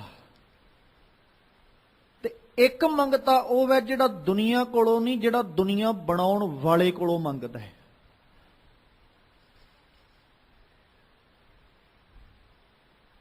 ਔਰ ਖਿਆਲ ਰੱਖਿਓ, ਦੁਨੀਆ ਕੋਲੋਂ ਮੰਗਣ ਵਾਲਾ ਭੁੱਖਾ ਸੌਂ ਸਕਦਾ ਹੈ, ਪਰ ਦੁਨੀਆ ਬਣਾਉਣ ਵਾਲੇ ਕੋਲੋਂ ਮੰਗਣ ਵਾਲਾ ਕਦੇ ਭੁੱਖਾ ਨਹੀਂ ਰਹਿੰਦਾ। ਦੁਨੀਆ ਕੋਲੋਂ ਮੰਗਣ ਵਾਲਾ ਵਸਤਰਾਂ ਤੋਂ ਹੀਣਾ ਵੀ ਰਹਿ ਸਕਦਾ ਹੈ, ਜਿਹੜਾ ਦੁਨੀਆ ਬਣਾਉਣ ਵਾਲੇ ਕੋਲੋਂ ਮੰਗੇਗਾ ਉਹ ਕਦੇ ਉਹਨੂੰ ਬੇਇੱਜ਼ਤ ਨਹੀਂ ਹੋਣ ਦਿੰਦਾ। ਮੰਗਤੇ ਦੋ ਹੀ ਨੇ, ਦੋ ਤਰ੍ਹਾਂ ਦੇ। ਜਿਹੜੀ ਅੱਜ ਸਤਿਗੁਰੂ ਜੀ ਨੇ ਜ਼ਿਕਰ ਕੀਤਾ, ਕਹਿੰਦੇ ਅਸਲ ਵਿੱਚ ਮੰਗਤਾ ਉਹ ਹੈ ਜੋ ਮਾਇਆ ਤੋਂ ਰਹਿਤ ਅਕਾਲ ਪੁਰਖ ਪਰਮੇਸ਼ਵਰ ਜਿਹੜਾ ਨਾ, ਉਹਦੇ ਕੋਲੋਂ ਮੰਗਣ ਲੱਗ ਜਾਂਦਾ। ਅਸਲ ਦੇ ਅੰਦਰ ਜਿਹੜਾ ਹਰੀ ਕੋਲੋਂ ਮੰਗਣ ਲੱਗ ਜਾਂਦਾ ਹੈ, ਭੀਖਕ ਉਹੀ ਹੈ। ਹੁਣ ਸੰਸਾਰਕ ਤੌਰ ਤੇ ਮੰਗਣ ਵਾਲਿਆਂ ਦੀ ਗਿਣਤੀ ਬਹੁਤ ਹੈ, ਬਹੁਤਾਤ ਗਿਣਤੀ ਹੈ ਅੱਜ ਦੇ ਸਮੇਂ ਵਿੱਚ ਉਹਨਾਂ ਦੀ ਜਿਹੜੇ ਹੱਥ ਅੱਡ ਅੱਡ ਕੇ ਮੰਗਣ ਵਾਲੇ ਨੇ। ਪਰ ਕਦੇ ਇੱਕ ਸਮਾਂ ਉਹ ਵੀ ਹੈ ਜਦੋਂ ਰਾਜਾ ਖੁਦ ਆਪਣੇ ਕੋਲੋਂ ਕਿਸੇ ਫਕੀਰ ਨੂੰ ਦੇਣਾ ਚਾਹੁੰਦਾ ਹੈ, ਤੇ ਉਹ ਫਕੀਰ ਅੱਗੋਂ ਗੁਰੂ ਅਕਾਲ ਪੁਰਖ ਤੇ ਭਰੋਸਾ ਰੱਖ ਕੇ ਕਹਿੰਦਾ ਜਿਹੜਾ ਤੈਨੂੰ ਰਾਜਾ ਬਣਾ ਸਕਦਾ, ਕਿ ਮੈਨੂੰ 2 ਵਕਤ ਦੀ ਰੋਟੀ ਨਹੀਂ ਦੇ ਸਕਦਾ। ਤੇ ਅੱਜ ਦਾ ਫਕੀਰ, ਹੁਣ ਬਾਤ ਤੇ ਇਹ ਸੀ ਨਾ, ਕਿਉਂਕਿ ਐਸੀ ਘਟਨਾ ਮਹਾਰਾਜਾ ਰਣਜੀਤ ਸਿੰਘ ਦੇ ਜੀਵਨ ਵਿੱਚੋਂ ਵੀ ਮਿਲਦੀ ਹੈ। ਉਹ ਖੁਦ ਇੱਕ ਫਕੀਰ ਨੂੰ ਜਾ ਕੇ ਪੁੱਛਦਾ ਵੀ ਤੈਨੂੰ ਜੋ ਚਾਹੀਦਾ ਦੱਸ ਮੈਂ ਦਿਆਂਗਾ, ਤੇ ਅੱਗੋਂ ਜਵਾਬ ਇਹੀ ਮਿਲਦਾ ਨਾ ਵੀ ਜੇ ਤੈਨੂੰ ਲੋੜ ਹੋਵੇ ਤੇ ਤੂੰ ਕਿਹਦੇ ਕੋਲੋਂ ਮੰਗਦਾ? ਤੇ ਮਹਾਰਾਜਾ ਰਣਜੀਤ ਸਿੰਘ ਨੂੰ ਜਵਾਬ ਦੇਣਾ ਪੈਂਦਾ ਕਿ ਜਦੋਂ ਮੈਨੂੰ ਲੋੜ ਹੋਵੇ ਮੈਂ ਗੁਰੂ ਰਾਮਦਾਸ ਕੋਲੋਂ ਮੰਗਦਾ। ਤੇ ਫਿਰ ਇਹ ਥੋੜੀ ਕਹਿੰਦਾ ਵੀ ਮੈਂ ਹੁਣ ਤੇਰੇ ਕੋਲੋਂ ਮੰਗਾ। ਅੱਗੋਂ ਜਵਾਬ ਇਹੀ ਮਿਲਦਾ ਨਾ, ਜੇ ਗੁਰੂ ਰਾਮਦਾਸ ਸਾਹਿਬ ਤੈਨੂੰ ਦੇ ਕੇ ਰਾਜਾ ਬਣਾ ਸਕਦੇ ਤੇ ਕੀ ਮੇਰੀਆਂ ਲੋੜਾਂ ਪੂਰੀਆਂ ਨਹੀਂ ਕਰਨਗੇ? ਫਕੀਰੀ ਤੇ ਆ ਸੀ। ਖਿਮਾ ਕਰਿਓ ਮੈਂ ਲਫ਼ਜ਼ ਵਰਤਨ ਲੱਗਿਆ। ਅੱਜ ਦਾ ਫਕੀਰ ਕੱਲੇ ਕੱਲੇ ਘਰ ਅੱਗੇ ਝੋਲੀ ਅੱਡ ਕੇ ਤੁਰਿਆ ਫਿਰਦਾ। ਅਸੀਂ ਉਹਨੂੰ ਫਕੀਰੀ ਨਹੀਂ ਕਹਿ ਸਕਦੇ, ਜਾਂ ਅਸੀਂ ਉਹਨੂੰ ਫਕੀਰ ਨਹੀਂ ਕਹਿ ਸਕਦੇ। ਉਹ ਝੋਲੀ ਅੱਡ ਕੇ ਤੁਰਨ ਵਾਲਾ ਕਦੇ ਫਕੀਰ ਨਹੀਂ ਹੋਇਆ। ਫਕੀਰ ਤੇ ਉਹ ਹੈ ਜਿਹੜਾ ਝੋਲੀ ਸਮੇਟ ਕੇ ਤੁਰਨਾ ਸਿੱਖ ਲੈਂਦਾ। ਉਹ ਫਕੀਰ ਨਹੀਂ ਹੈ ਜਿੰਨੇ ਹੱਥ 'ਚ ਖੱਪਰ ਫੜ ਲਿਆ, ਮੋਢੇ ਤੇ ਖਿੰਥਾ ਟੰਗ ਲਈ, ਹੱਥ 'ਚ ਡੰਡਾ ਫੜ ਲਿਆ ਤੇ ਕਵੇ ਮੈਂ ਫਕੀਰ ਬਣ ਗਿਆ। ਲੋਕਾਂ ਦੇ ਘਰਾਂ ਦੇ ਦਰਵਾਜ਼ੇ ਖੜਕਾ ਖੜਕਾ ਝੋਲੀ ਅੱਡ ਅੱਡ ਆਖੇ ਜੀ ਆਟਾ ਪਾ ਦਿਓ ਜਾਂ ਕੋਈ ਸਾਮਾਨ ਹੋਰ ਵਸਤੂ ਦੇ ਦਿਓ। ਉਹ ਫਕੀਰ ਨਹੀਂ ਹੈ। ਫਕੀਰ ਤੇ ਉਹ ਜਿਹਨੂੰ ਝੋਲੀ ਸਮੇਟਣ ਦੀ ਜਾਚ ਆ ਗਈ। ਝੋਲੀਆਂ ਤੇ ਅਸੀਂ ਵੀ ਖੋਲ ਕੇ ਤੁਰੇ ਫਿਰਦੇ। ਗੱਲ ਤੇ ਝੋਲੀ ਸਮੇਟਣੀ ਸਿੱਖਣੀ ਹੈ। ਮੈਂ ਮਨੁੱਖ ਕੋਲੋਂ ਨਹੀਂ ਮੰਗ ਸਕਦਾ। ਮੈਂ ਜਿੱਦਣ ਮੰਗਾਂਗਾ ਉਦਣ ਰੱਬ ਅੱਗੇ ਝੋਲੀ ਅੱਡ ਕੇ ਮੰਗਾਂਗਾ, ਫਿਰ ਉੱਥੇ ਭਾਵੇਂ ਸਾਰਾ ਦਿਨ ਬੈਠਾ ਰਵਾਂ। ਗੱਲ ਤੇ ਫੇਰ ਸੀ, ਫਿਰ ਮੈਂ ਫਕੀਰ ਅਖਵਾਉਣ ਦਾ ਹੱਕਦਾਰ ਸੀ, ਕਿਉਂਕਿ ਮੈਂ ਮੰਗਤੇ ਕੋਲੋਂ ਨਹੀਂ ਮੰਗਿਆ ਕਦੇ। ਮੈਂ ਜਦੋਂ ਮੰਗਿਆ ਦਾਤੇ ਕੋਲੋਂ ਮੰਗਿਆ। ਮੰਗਤੇ ਕੋਲੋਂ ਮੰਗਣ ਦਾ ਕੀ ਲਾਭ?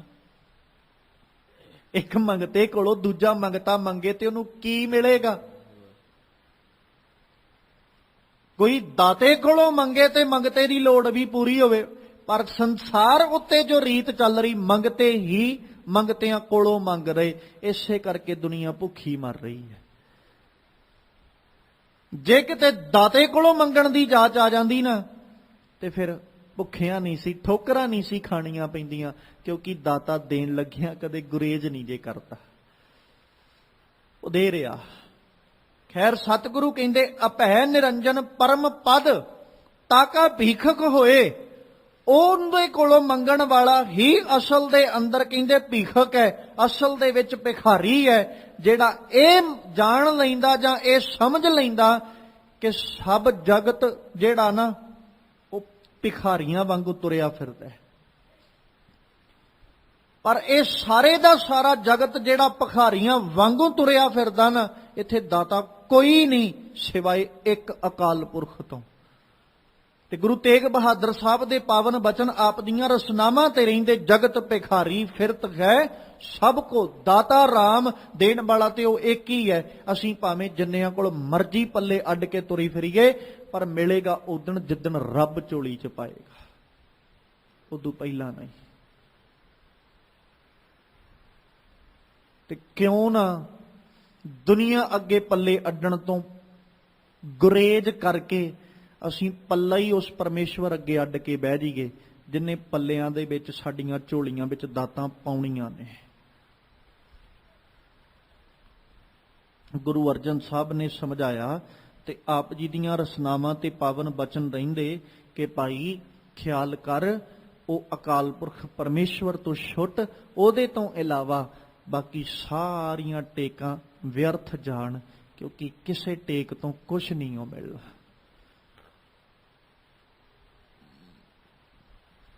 मानुख की टेक बृथी सब जान, देवन को एक है भगवान, जिसकै दिया रहे अघाए, बाहुर ना तृष्णा लागे आए। जे मंगता बनना ते सजना उस दर दा मंगता बन, जिन्हों कदे बाबा फरीद जी कहंदे कि बार पराया बैसना साईं मुझे ना दे। जे तू एवें रख सी तां जियो शरीरों ले, मैं किसी होर दरवाजे ते जाना नहीं। फिर ते ਮੰਨੀਏ ਵੀ ਅਸੀਂ ਮੰਗਤੇ ਆ, ਪਰ ਉਹ ਕਾਹਦਾ ਮੰਗਤਾ ਜਿਹੜਾ ਦਰ ਦਰ ਤੇ ਮੰਗਦਾ ਫਿਰੇ। ਦਰ ਦਰ ਤੇ ਮੰਗਣ ਦੀ ਲੋੜ ਪਤਾ ਕਿਹਨੂੰ ਪਈ? ਜਿਹਨੂੰ ਆਪਣੇ ਦਾਤੇ ਤੇ ਭਰੋਸਾ ਨਹੀਂ ਹੈ। ਉਹਨੂੰ ਦਰ-ਦਰ ਤੋਂ ਮੰਗਣ ਦੀ ਲੋੜ ਪਈ, ਤੇ ਜਿਹਨੂੰ ਆਪਣੇ ਦਾਤੇ ਤੇ ਭਰੋਸਾ ਹੈ ਉਹ ਇੱਕੋ ਦਰ ਤੇ ਹੱਥ ਜੋੜ ਕੇ ਬੈਠਾ ਵੀ ਜਿੱਦਣ ਦੇਣਾ ਇੰਨਾ ਹੀ ਦੇਣਾ, ਕਿਸੇ ਹੋਰ ਕੋਲ ਹਿੰਮਤ ਨਹੀਂ ਹੈ ਤੇ ਨਾ ਹੀ ਕੋਈ ਦੇ ਸਕਦਾ। ਬਸ ਆਹ ਫਰਕ ਹੈ ਕਿ ਇੱਕ ਦਰ-ਦਰ ਤੇ ਮੰਗਣ ਵਾਲੇ ਤੇ ਇੱਕ ਦਰ ਤੇ ਮੰਗਣ ਵਾਲੇ ਵਿੱਚ। ਦਰ ਉੱਤੇ ਮੰਗਣਾ ਉਹਨੂੰ ਲੋੜ ਪਈ ਜਿਹਨੂੰ ਇਹ ਸੀ ਕਿ ਇੱਥੋਂ ਨਾ ਮਿਲਿਆ ਮੈਨੂੰ ਦੂਜੇ ਤੋਂ ਮਿਲ ਜਾਣਾ, ਤੇ ਇੱਕ ਦਰ ਤੇ ਮੰਗਤਾ ਬਣ ਕੇ ਉਹ ਹੀ ਬੈਠਾ ਰਿਹਾ ਜਿਹੜਾ ਇਹ ਸੋਚ ਕੇ ਬੈਠਾ ਸੀ ਜੇ ਇੱਥੋਂ ਨਾ ਮਿਲਿਆ ਨਾ ਫਿਰ ਕਿਤੋਂ ਵੀ ਨਹੀਂ ਮਿਲਣਾ। ਆਹੀ ਹੈ ਮੈਨੂੰ ਦੇਣ ਵਾਲਾ। ਤੇ ਸਤਿਗੁਰੂ ਅਮਰਦਾਸ ਪਾਤਸ਼ਾਹ ਕਹਿੰਦੇ ਅਸਲ ਵਿੱਚ ਭੀਖਕ ਉਹ ਹੈ ਜਿਹੜਾ ਇੱਕ ਦਰ ਉੱਤੋਂ ਮੰਗਣ ਦੀ ਜਾਚ ਸਿੱਖ ਲੈਂਦਾ ਹੈ। ਤਿਸ ਕਾ ਭੋਜਨ ਨਾਨਕਾ ਵਿਰਲਾ ਪਾਏ ਕੋਏ। ਤੇ ਜਿਹੜਾ ਇਦਾਂ ਦਾ ਮੰਗਤਾ ਹੋਵੇ ਨਾ ਉਹਨੂੰ ਫਿਰ ਵਰੋਸਾਣਾ ਵੀ ਹਰ ਇੱਕ ਦੇ ਵੱਸ ਦੀ ਗੱਲ ਨਹੀਂ ਹੈ।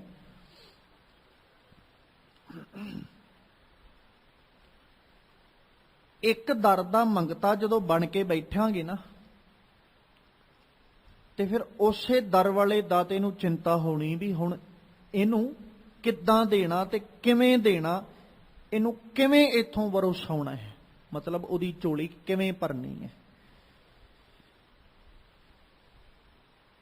ਕਿੱਥੇ ਦਰ ਉੱਤੋਂ ਮੰਗਣ ਦੀ ਆਸ। ਹੁਣ ਇਹਨੂੰ ਥੋੜਾ ਜਿਹਾ ਜੇ ਆਪਾਂ ਸੰਸਾਰਿਕ ਤੌਰ ਤੇ ਇੱਕ ਘਟਨਾ ਨਾਲ ਸਮਝ ਲਈਏ ਤੇ ਛੇਤੀ ਗੱਲ ਪਕੜ ਜਾਵੇ। ਇੱਕ ਭਿਖਾਰੀ ਹੈ ਜਿਹੜਾ ਸਵੇਰੇ ਤੁਰਿਆ ਆਪਣੇ ਅਸਥਾਨ ਤੋਂ ਇੱਕ ਨਗਰ ਵੱਲ। ਹੁਣ ਉਹਨੇ ਨਗਰ ਵਿੱਚ ਜਾ ਕੇ ਨਾ ਕੱਲੇ ਨਗਰ ਵਿੱਚ ਦਾਖਲ ਹੁੰਦਿਆਂ ਸਾਰੀ ਇੱਕ ਦਰਵਾਜ਼ਾ ਖੜਕਾਉਣਾ ਸ਼ੁਰੂ ਕਰ ਲਿਆ। ਤੇ ਦਰਵਾਜ਼ਾ ਖੜਕਾ ਕੇ ਇੱਕ ਹੋਕਾ ਦਿੰਦਾ ਵੀ ਮੈਂ ਪੇਟ ਦੀ ਪੂਰਤੀ ਕਰਨੀ ਹੈ, ਭੁੱਖ ਲੱਗੀ ਤੇ ਕੋਈ ਭੋਜਨ ਦਿਓ। ਘਰ ਦਾ ਮਾਲਕ ਘਰ ਚੋਂ ਨਿਕਲਦਾ ਆਪਣੀ ਮਰਜ਼ੀ ਦੇ ਨਾਲ, ਉਹ ਦਰਵਾਜ਼ੇ ਚੋਂ ਨਿਕਲ ਕੇ ਆਪਣੀ ਮਰਜ਼ੀ ਨਾਲ ਉਹਦੀ ਤਲੀ ਤੇ ਪ੍ਰਸ਼ਾਦਾ ਰੱਖਦਾ, ਭਾਵੇਂ ਉਹ ਇੱਕ ਰੱਖੇ ਤੇ ਭਾਵੇਂ ਦੋ ਰੱਖੇ।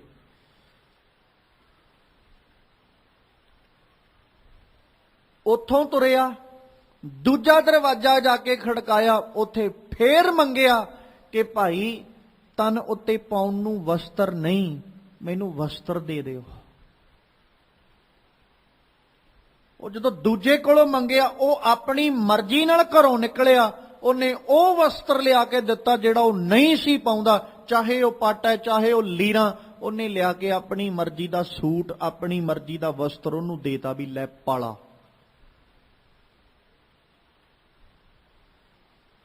ਹੁਣ ਤੀਜੇ ਘਰ 'ਚ ਚਲਾ ਗਿਆ। ਜਦੋਂ ਤੀਜਾ ਦਰਵਾਜ਼ਾ ਖੜਕਾਇਆ ਤੇ ਜਾ ਕੇ ਕਹਿੰਦਾ ਜੀ ਮੇਰਾ ਪਰਿਵਾਰ ਵੀ ਭੁੱਖਾ ਬੈਠਾ, ਉਹਨਾਂ ਦੀ ਲੋੜ ਪੂਰੀ ਕਰਨ ਵਾਸਤੇ ਕੁਛ ਦੇ ਦਿਓ। ਉਹ ਫੇਰ ਨਿਕਲਿਆ ਤੀਜੇ ਦਰਵਾਜ਼ੇ 'ਚੋਂ ਇੱਕ ਇਨਸਾਨ, ਉਹਨੇ ਦੋ ਪ੍ਰਸ਼ਾਦੇ ਲਿਆਂਦੇ ਉਹਦੀ ਤਲੀ ਤੇ ਫੇਰ ਰੱਖਤੇ। ਹੁਣ ਉਹ ਅਜੇ ਪਤਾ ਹੈ ਵੀ ਪਰਿਵਾਰ ਰਜਾ ਨਹੀਂ ਮੈਂ ਸਕਦਾ। ਅਗਾਂਹ ਚੌਥਾ ਪੰਜਵਾਂ ਛੇਵਾਂ, ਉਹ ਜਿੰਨੇ ਘਰਾਂ ਚੋਂ ਨਿਕਲੇ ਕਿਸੇ ਨੂੰ ਉਹ ਇਹ ਨਹੀਂ ਸੀ ਕਹਿ ਸਕਦਾ ਕਿ ਹੋਰ ਦਿਓ, ਕਿਉਂਕਿ ਮੰਗਣ ਵਾਲੇ ਨੂੰ ਪਤਾ ਅੱਗੇ ਦਰਵਾਜ਼ੇ ਹੋਰ ਨੇ ਤੇ ਦੇਣ ਵਾਲੇ ਨੂੰ ਵੀ ਪਤਾ ਵੀ ਇਹਨੇ ਇੱਥੇ ਹੀ ਬਸ ਨਹੀਂ ਕਰ ਦੇਣੀ, ਇਹਨੇ ਅੱਗੋਂ ਵੀ ਮੰਗਣ ਜਾਣਾ। ਦੋਵੇਂ ਖਿਆਲ ਰੱਖਿਓ। ਮੰਗਣ ਵਾਲੇ ਨੂੰ ਪਤਾ ਮੈਂ ਇਹਨੂੰ ਹੋਰ ਆਖ ਨਹੀਂ ਸਕਦਾ, ਉਹ ਮੰਗਣ ਗਿਆ, ਉਹਨੂੰ ਪਤਾ ਇੱਥੋਂ ਦੋ ਮਿਲ ਗਏ ਮੈਂ ਅਗਲਾ ਦਰਵਾਜ਼ਾ ਖੜਕਾਉਣਾ, ਇੱਕ ਉਥੋਂ ਵੀ ਮਿਲ ਜਾਣਾ, ਉਹ ਅਗਾਂਹਲੇ ਦਰਵਾਜ਼ਿਆਂ ਦੀ ਆਸ ਲੈ ਕੇ ਬੈਠਾ ਹੈ। ਤੇ ਜਿਹੜਾ ਦੇਣ ਵਾਲਾ ਉਹ ਵੀ ਇਹ ਸੋਚ ਕੇ ਦੇਈ ਜਾਂਦਾ ਇਹਦਾ ਤੇ ਰੋਜ਼ ਦਾ ਹੀ ਕੰਮ ਹੈ, ਇਹਨੇ ਸਾਰੇ ਨਗਰ ਚੋਂ ਹੀ ਮੰਗ ਕੇ ਜਾਣਾ। ਇੱਕ ਮੰਗਤਾ ਤੇ ਆ ਜੇ ਜਿਹਨੇ ਦਰ ਤੋਂ ਮੰਗਿਆ, ਤੇ ਇੱਕ ਮੰਗਤਾ ਉਹ ਹੈ ਜਿਹੜਾ ਤੁਰਿਆ ਆਪਣੇ ਅਸਥਾਨ ਤੋਂ ਆਪਣੇ ਟਿਕਾਣੇ ਤੋਂ, ਉਹ ਨਗਰ ਵਿੱਚ ਆਇਆ, ਨਗਰ ਦੇ ਮੋਹਤਬਾਰ ਇਨਸਾਨ ਕੋਲ ਜਾ ਕੇ ਬਹਿ ਗਿਆ, ਭਾਈ ਤੁਹਾਡੇ ਘਰੋਂ ਹੀ ਮੰਗਦਾ, ਕਿਸੇ ਹੋਰ ਕੋਲੋਂ ਨਹੀਂ ਮੈਂ ਮੰਗਦਾ, ਮੈਨੂੰ ਮੰਗਣਾ ਆਉਂਦਾ ਹੀ ਨਹੀਂ। ਜਾ ਕੇ ਬਹਿ ਗਿਆ, ਪੇਟ ਦੀ ਪੂਰਤੀ ਕਰਨੀ, ਉਹਨਾਂ ਚੰਗੀ ਤਰ੍ਹਾਂ ਲਿਆ ਕੇ ਭੋਜਨ ਛਕਾਇਆ, ਕੋਈ ਇੱਕ ਨਹੀਂ ਦੋ ਨਹੀਂ, ਜਿੰਨਾ ਉਹਨੇ ਛਕਣਾ ਸੀ ਬਿਠਾ ਕੇ ਛਕਾਇਆ। ਫਿਰ ਕਹਿੰਦਾ ਵੀ ਵਸਤਰ ਵੀ ਦਿਓ ਹੁਣ, ਕਿਉਂਕਿ ਤੁਹਾਡੇ ਕੋਲੋਂ ਮੰਗਣਾ। ਹੁਣ ਉਹ ਇੱਕੋ ਘਰ ਚੋਂ ਹੀ ਸਾਰਾ ਕੁਝ ਲੈ ਕੇ ਚੱਲਿਆ। ਤੇ ਬਸ ਸਾਡੇ ਹਾਲਾਤ ਇਹੀ ਨੇ ਕਿ ਅਸੀਂ ਰੱਬ ਕੋਲੋਂ ਮੰਗਣ ਦੀ ਬਜਾਏ ਨਾ, ਇੱਕ ਦਰ ਤੋਂ ਮੰਗਣ ਦੀ ਬਜਾਏ, ਮੋਹਤਬਾਰ ਆਗੂ ਕੋਲੋਂ ਮੰਗਣ ਦੀ ਬਜਾਏ, ਅਸੀਂ ਨਗਰ ਦੇ ਕੱਲੇ-ਕੱਲੇ ਜਿਹੜਾ ਨਾ ਪਿੰਡ ਦਾ ਕੱਲਾ-ਕੱਲਾ ਇਨਸਾਨ ਉਹਨਾਂ ਕੋਲੋਂ ਮੰਗਿਆ। ਅਸੀਂ ਸੰਸਾਰ ਦੇ ਵਿੱਚ ਰਹਿੰਦੇ ਆ, ਇਨਸਾਨਾਂ ਕੋਲੋਂ, ਰੱਬ ਦੇ ਬਣਾਇਆਂ ਕੋਲੋਂ ਮੰਗਿਆ, ਪਰ ਜਿਹੜਾ ਸਾਡਾ ਮੋਹਤਬਾਰ ਆਗੂ ਸੀ ਨਾ, ਉਹਦੇ ਕੋਲੋਂ ਨਹੀਂ ਮੰਗਿਆ। ਜੇ ਕਿਤੇ ਉਹਦੇ ਕੋਲੋਂ ਆ ਕੇ ਮੰਗਦੇ, ਉਹਨੇ ਦੂਜੀ ਥਾਂ ਤੇ ਜਾਣ ਹੀ ਨਹੀਂ ਸੀ ਦੇਣਾ। ਇੰਨਾ ਕਿਤੇ ਉਹਨੂੰ ਵੀ ਖਿਆਲ ਹੈ ਨਾ ਵੀ ਜਿਹੜਾ ਮੇਰੇ ਦਰ ਤੇ ਮੰਗਤਾ ਬਣ ਕੇ ਆਇਆ, ਉਹ ਕਿਸੇ ਹੋਰ ਦਰ ਤੇ ਨਾ ਮੰਗਣ ਲੱਗ ਜੇ। ਭਾਈ ਮਰਦਾਨਾ ਜੀ ਨੇ ਨਾ ਜਿੱਦਣ ਆਪਣੇ ਹੱਥ 'ਚ ਰਬਾਬ ਪਕੜੀ ਸੀ, ਗੁਰੂ ਨਾਨਕ ਸਾਹਿਬ ਨੇ ਉਹਨਾਂ ਦੇ ਹੱਥ 'ਚ ਰਬਾਬ ਰੱਖਦਿਆਂ ਇੱਕ ਗੱਲ ਆਖੀ ਸੀ, ਮਰਦਾਨਿਆਂ, ਆ ਰਬਾਬ ਅੱਜ ਅਕਾਲ ਪੁਰਖ ਦੀ ਉਸਤਤ 'ਚ ਵੱਜਣੀ ਹੈ, ਤੇ ਖਿਆਲ ਕਰੀਏ ਦਰ ਦਰ ਤੇ ਵੱਜੇ ਨਾ। ਤੇ ਅੱਜ ਅਕਾਲ ਪੁਰਖ ਅੱਗੇ ਝੋਲੀ ਅੱਡ ਕੇ ਮੰਗਣੀ ਹੈ, ਤੇ ਮੁੜ ਕੇ ਇਹ ਝੋਲੀ ਕਿਸੇ ਹੋਰ ਅੱਗੇ ਅੱਡਣ ਦੀ ਲੋੜ ਨਾ ਪਵੇ। ਇੱਕ ਖਿਆਲ ਨਿੱਕਾ ਜਿਹਾ ਮੈਂ ਇਤਿਹਾਸ ਦਾ ਪੱਖ ਰੱਖਦਾ ਚੱਲਾਂ। ਗੁਰੂ ਨਾਨਕ ਸਾਹਿਬ ਨੇ ਨਾ ਭਾਈ ਮਰਦਾਨਾ ਜੀ ਨੂੰ ਬਹੁਤ ਪਿਆਰ ਦਿੱਤਾ, ਬਹੁਤ ਜ਼ਿਆਦਾ ਪ੍ਰੇਮ ਦਿੱਤਾ। ਇੱਕ ਪੋਸ਼ਾਕ ਨਾ ਜਿਹੜੀ ਗੁਰੂ ਨਾਨਕ ਸਾਹਿਬ ਪਾਉਂਦੇ, ਮਾਲਕ ਨੇ ਭਾਈ ਮਰਦਾਨੇ ਨੂੰ ਦਿੱਤੀ। ਭਾਈ ਮਰਦਾਨਾ ਜੀ ਨੇ ਬੜੇ ਸ਼ੌਂਕ, ਪ੍ਰਸੰਨਤਾ ਦੇ ਨਾਲ ਉਸ ਪੋਸ਼ਾਕ ਨੂੰ ਆਪਣੇ ਤਨ ਤੇ ਪਾਉਣਾ ਚਾਹਿਆ, ਪਰ ਜਦੋਂ ਪਾਉਣ ਲੱਗੇ ਨਾ, ਬਾਬੇ ਨਾਨਕ ਨੇ ਇੱਕ ਗੱਲ ਆਖੀ, ਕਹਿੰਦੇ ਮਰਦਾਨਿਆਂ, ਆ ਪੋਸ਼ਾਕ ਤੇ ਤੁਸੀਂ ਪਾਉਣ ਲੱਗੇ ਹੋ, ਮੈਂ ਰੋਕਾਂਗਾ ਨਹੀਂ, ਪਰ ਇੰਨਾ ਖਿਆਲ ਕਰਿਓ, ਇਸ ਪੋਸ਼ਾਕ ਦੀ ਝੋਲੀ ਨਾ ਅੱਜ ਤੱਕ ਜਦੋਂ ਵੀ ਫੈਲੀ ਹੈ, ਇੱਕ ਅਕਾਲ ਪੁਰਖ ਅੱਗੇ ਫੈਲੀ ਹੈ। ਤੇ ਜੇ ਆ ਪੋਸ਼ਾਕ ਤੁਸੀਂ ਧਾਰਨ ਕਰਨੀ ਹੈ, ਤੇ ਇਹ ਖਿਆਲ ਰੱਖ ਕੇ ਧਾਰਨ ਕਰਿਓ ਕਿ ਇਹ ਜਦੋਂ ਵੀ ਫੈਲੇ, ਉਦੋਂ ਅਕਾਲ ਪੁਰਖ ਅੱਗੇ ਫੈਲੇ, ਕੱਲੇ ਕੱਲੇ ਦਰ ਤੇ ਇਹ ਫੈਲਣੀ ਨਹੀਂ ਚਾਹੀਦੀ। ਮਤਲਬ ਝੋਲੀ ਜਾਂ ਪੱਲਾ, ਇਹ ਅੱਜ ਤੱਕ ਜਦੋਂ ਵੀ ਅੱਡਿਆ, ਉਸ ਅਕਾਲ ਪੁਰਖ ਪਰਮੇਸ਼ਵਰ ਅੱਗੇ ਅੱਡਿਆ। ਤੇ ਆ ਪੱਲਾ ਅੱਜ ਜੇ ਤੁਸੀਂ ਪਹਿਨਣ ਲੱਗੇ ਹੋ ਨਾ ਪੋਸ਼ਾਕ, ਤੇ ਆ ਪੱਲਾ ਜਦੋਂ ਵੀ ਅੱਡੋ, ਉਦੋਂ ਅਕਾਲ ਪੁਰਖ ਅੱਗੇ ਅੱਡਿਓ। ਇਹ ਕਿਸੇ ਮਨੁੱਖ ਅੱਗੇ ਪੱਲਾ ਨਾ ਗੁਰੂ ਨਾਨਕ ਨੇ ਅੱਜ ਤੱਕ ਅੱਡਿਆ, ਤੇ ਨਾ ਹੀ ਤੁਸੀਂ ਕਦੇ ਪੱਲਾ ਕਿਸੇ ਮਨੁੱਖ ਅੱਗੇ ਅੱਡਣਾ ਹੈ। ਕਿਤੇ ਪੜੋ ਹਾਂ ਭਾਈ ਮਰਦਾਨਾ ਜੀ ਦਾ ਪਿਛੋਕੜ ਗੁਰੂ ਨਾਨਕ ਸਾਹਿਬ ਦੇ ਸੁਮੇਲ ਤੋਂ ਪਹਿਲਾਂ, ਕਿਉਂਕਿ 10 ਸਾਲ ਗੁਰੂ ਨਾਨਕ ਸਾਹਿਬ ਤੋਂ ਵੱਡੇ ਨੇ ਭਾਈ ਮਰਦਾਨਾ ਜੀ। ਘਰਾਣਾ ਹੀ ਐਸਾ ਸੀ ਕਿ ਲੋਕਾਂ ਦੇ ਘਰਾਂ ਵਿੱਚ ਜਾ ਕੇ ਵਿਆਹ ਸ਼ਾਦੀਆਂ ਦੇ ਉੱਤੇ ਉਸਤਤੀ ਗਾਉਣੀ, ਵਡਿਆਈ ਕਰਨੀ, ਫਿਰ ਘਰ ਦਾ ਗੁਜ਼ਾਰਾ ਚੱਲਣਾ। ਜਾਂ ਕਿਤੇ ਵਿਆਹ ਸ਼ਾਦੀ ਹੋਣੀ, ਉੱਥੋਂ ਜਾ ਕੇ ਮੰਗ ਕੇ ਫਿਰ ਘਰ ਦਾ ਗੁਜ਼ਾਰਾ ਚੱਲਣਾ। ਉਸ ਘਰਾਣੇ ਚੋਂ ਭਾਈ ਮਰਦਾਨਾ ਜੀ ਜਿੱਦਣ ਬਾਬੇ ਨਾਨਕ ਨਾਲ ਮਿਲਦੇ ਨੇ, ਗੁਰੂ ਨਾਨਕ ਨੇ ਇੱਕੋ ਗੱਲ ਆਖਤੀ ਸੀ, ਮਰਦਾਨੇ ਅੱਜ ਤੋਂ ਬਾਅਦ ਦੁਨੀਆ ਕੋਲੋਂ ਨਹੀਂ ਮੰਗਣਾ, ਸੰਸਾਰ ਕੋਲੋਂ ਨਹੀਂ ਮੰਗਣਾ।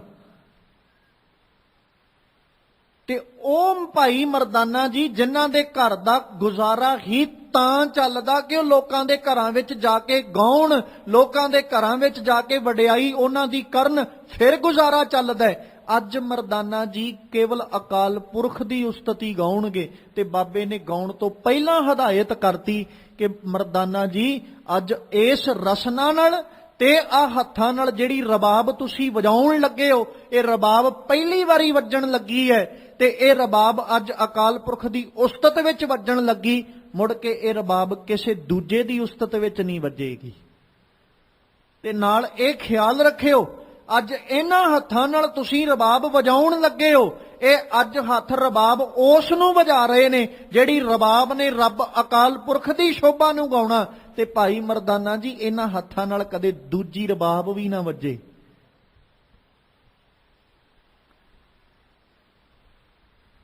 ਤੇ ਕਿੱਡਾ ਭਰੋਸਾ ਹੋਏਗਾ ਆਪਣੇ ਦਾਤੇ ਉੱਤੇ, ਗੁਰੂ ਨਾਨਕ ਦੇ ਉੱਤੇ। ਭਾਈ ਮਰਦਾਨਾ ਜੀ ਨੇ ਸਾਰਾ ਕੁਝ ਹੀ ਛੱਡਤਾ ਵੀ ਬਾਬਾ ਤੇਰੇ ਨਾਲ ਚੱਲਿਆ, ਘਰ ਵੀ ਤੂੰ ਸਾਂਭੀ, ਪਰਿਵਾਰ ਵੀ ਤੂੰ ਸਾਂਭੀ, ਤੈਨੂੰ ਚਿੰਤਾ ਹੋਵੇ ਤੂੰ ਕਿਵੇਂ ਲੋੜਾਂ ਪੂਰੀਆਂ ਕਰਨੀਆਂ, ਕਿਵੇਂ ਜ਼ਰੂਰਤਾਂ ਪੂਰੀਆਂ ਕਰਨੀਆਂ, ਮੈਂ ਤੇ ਆਪਣਾ ਆਪਾ ਤੈਨੂੰ ਸਮਰਪਿਤ ਕਰ ਦਿੱਤਾ ਹੈ।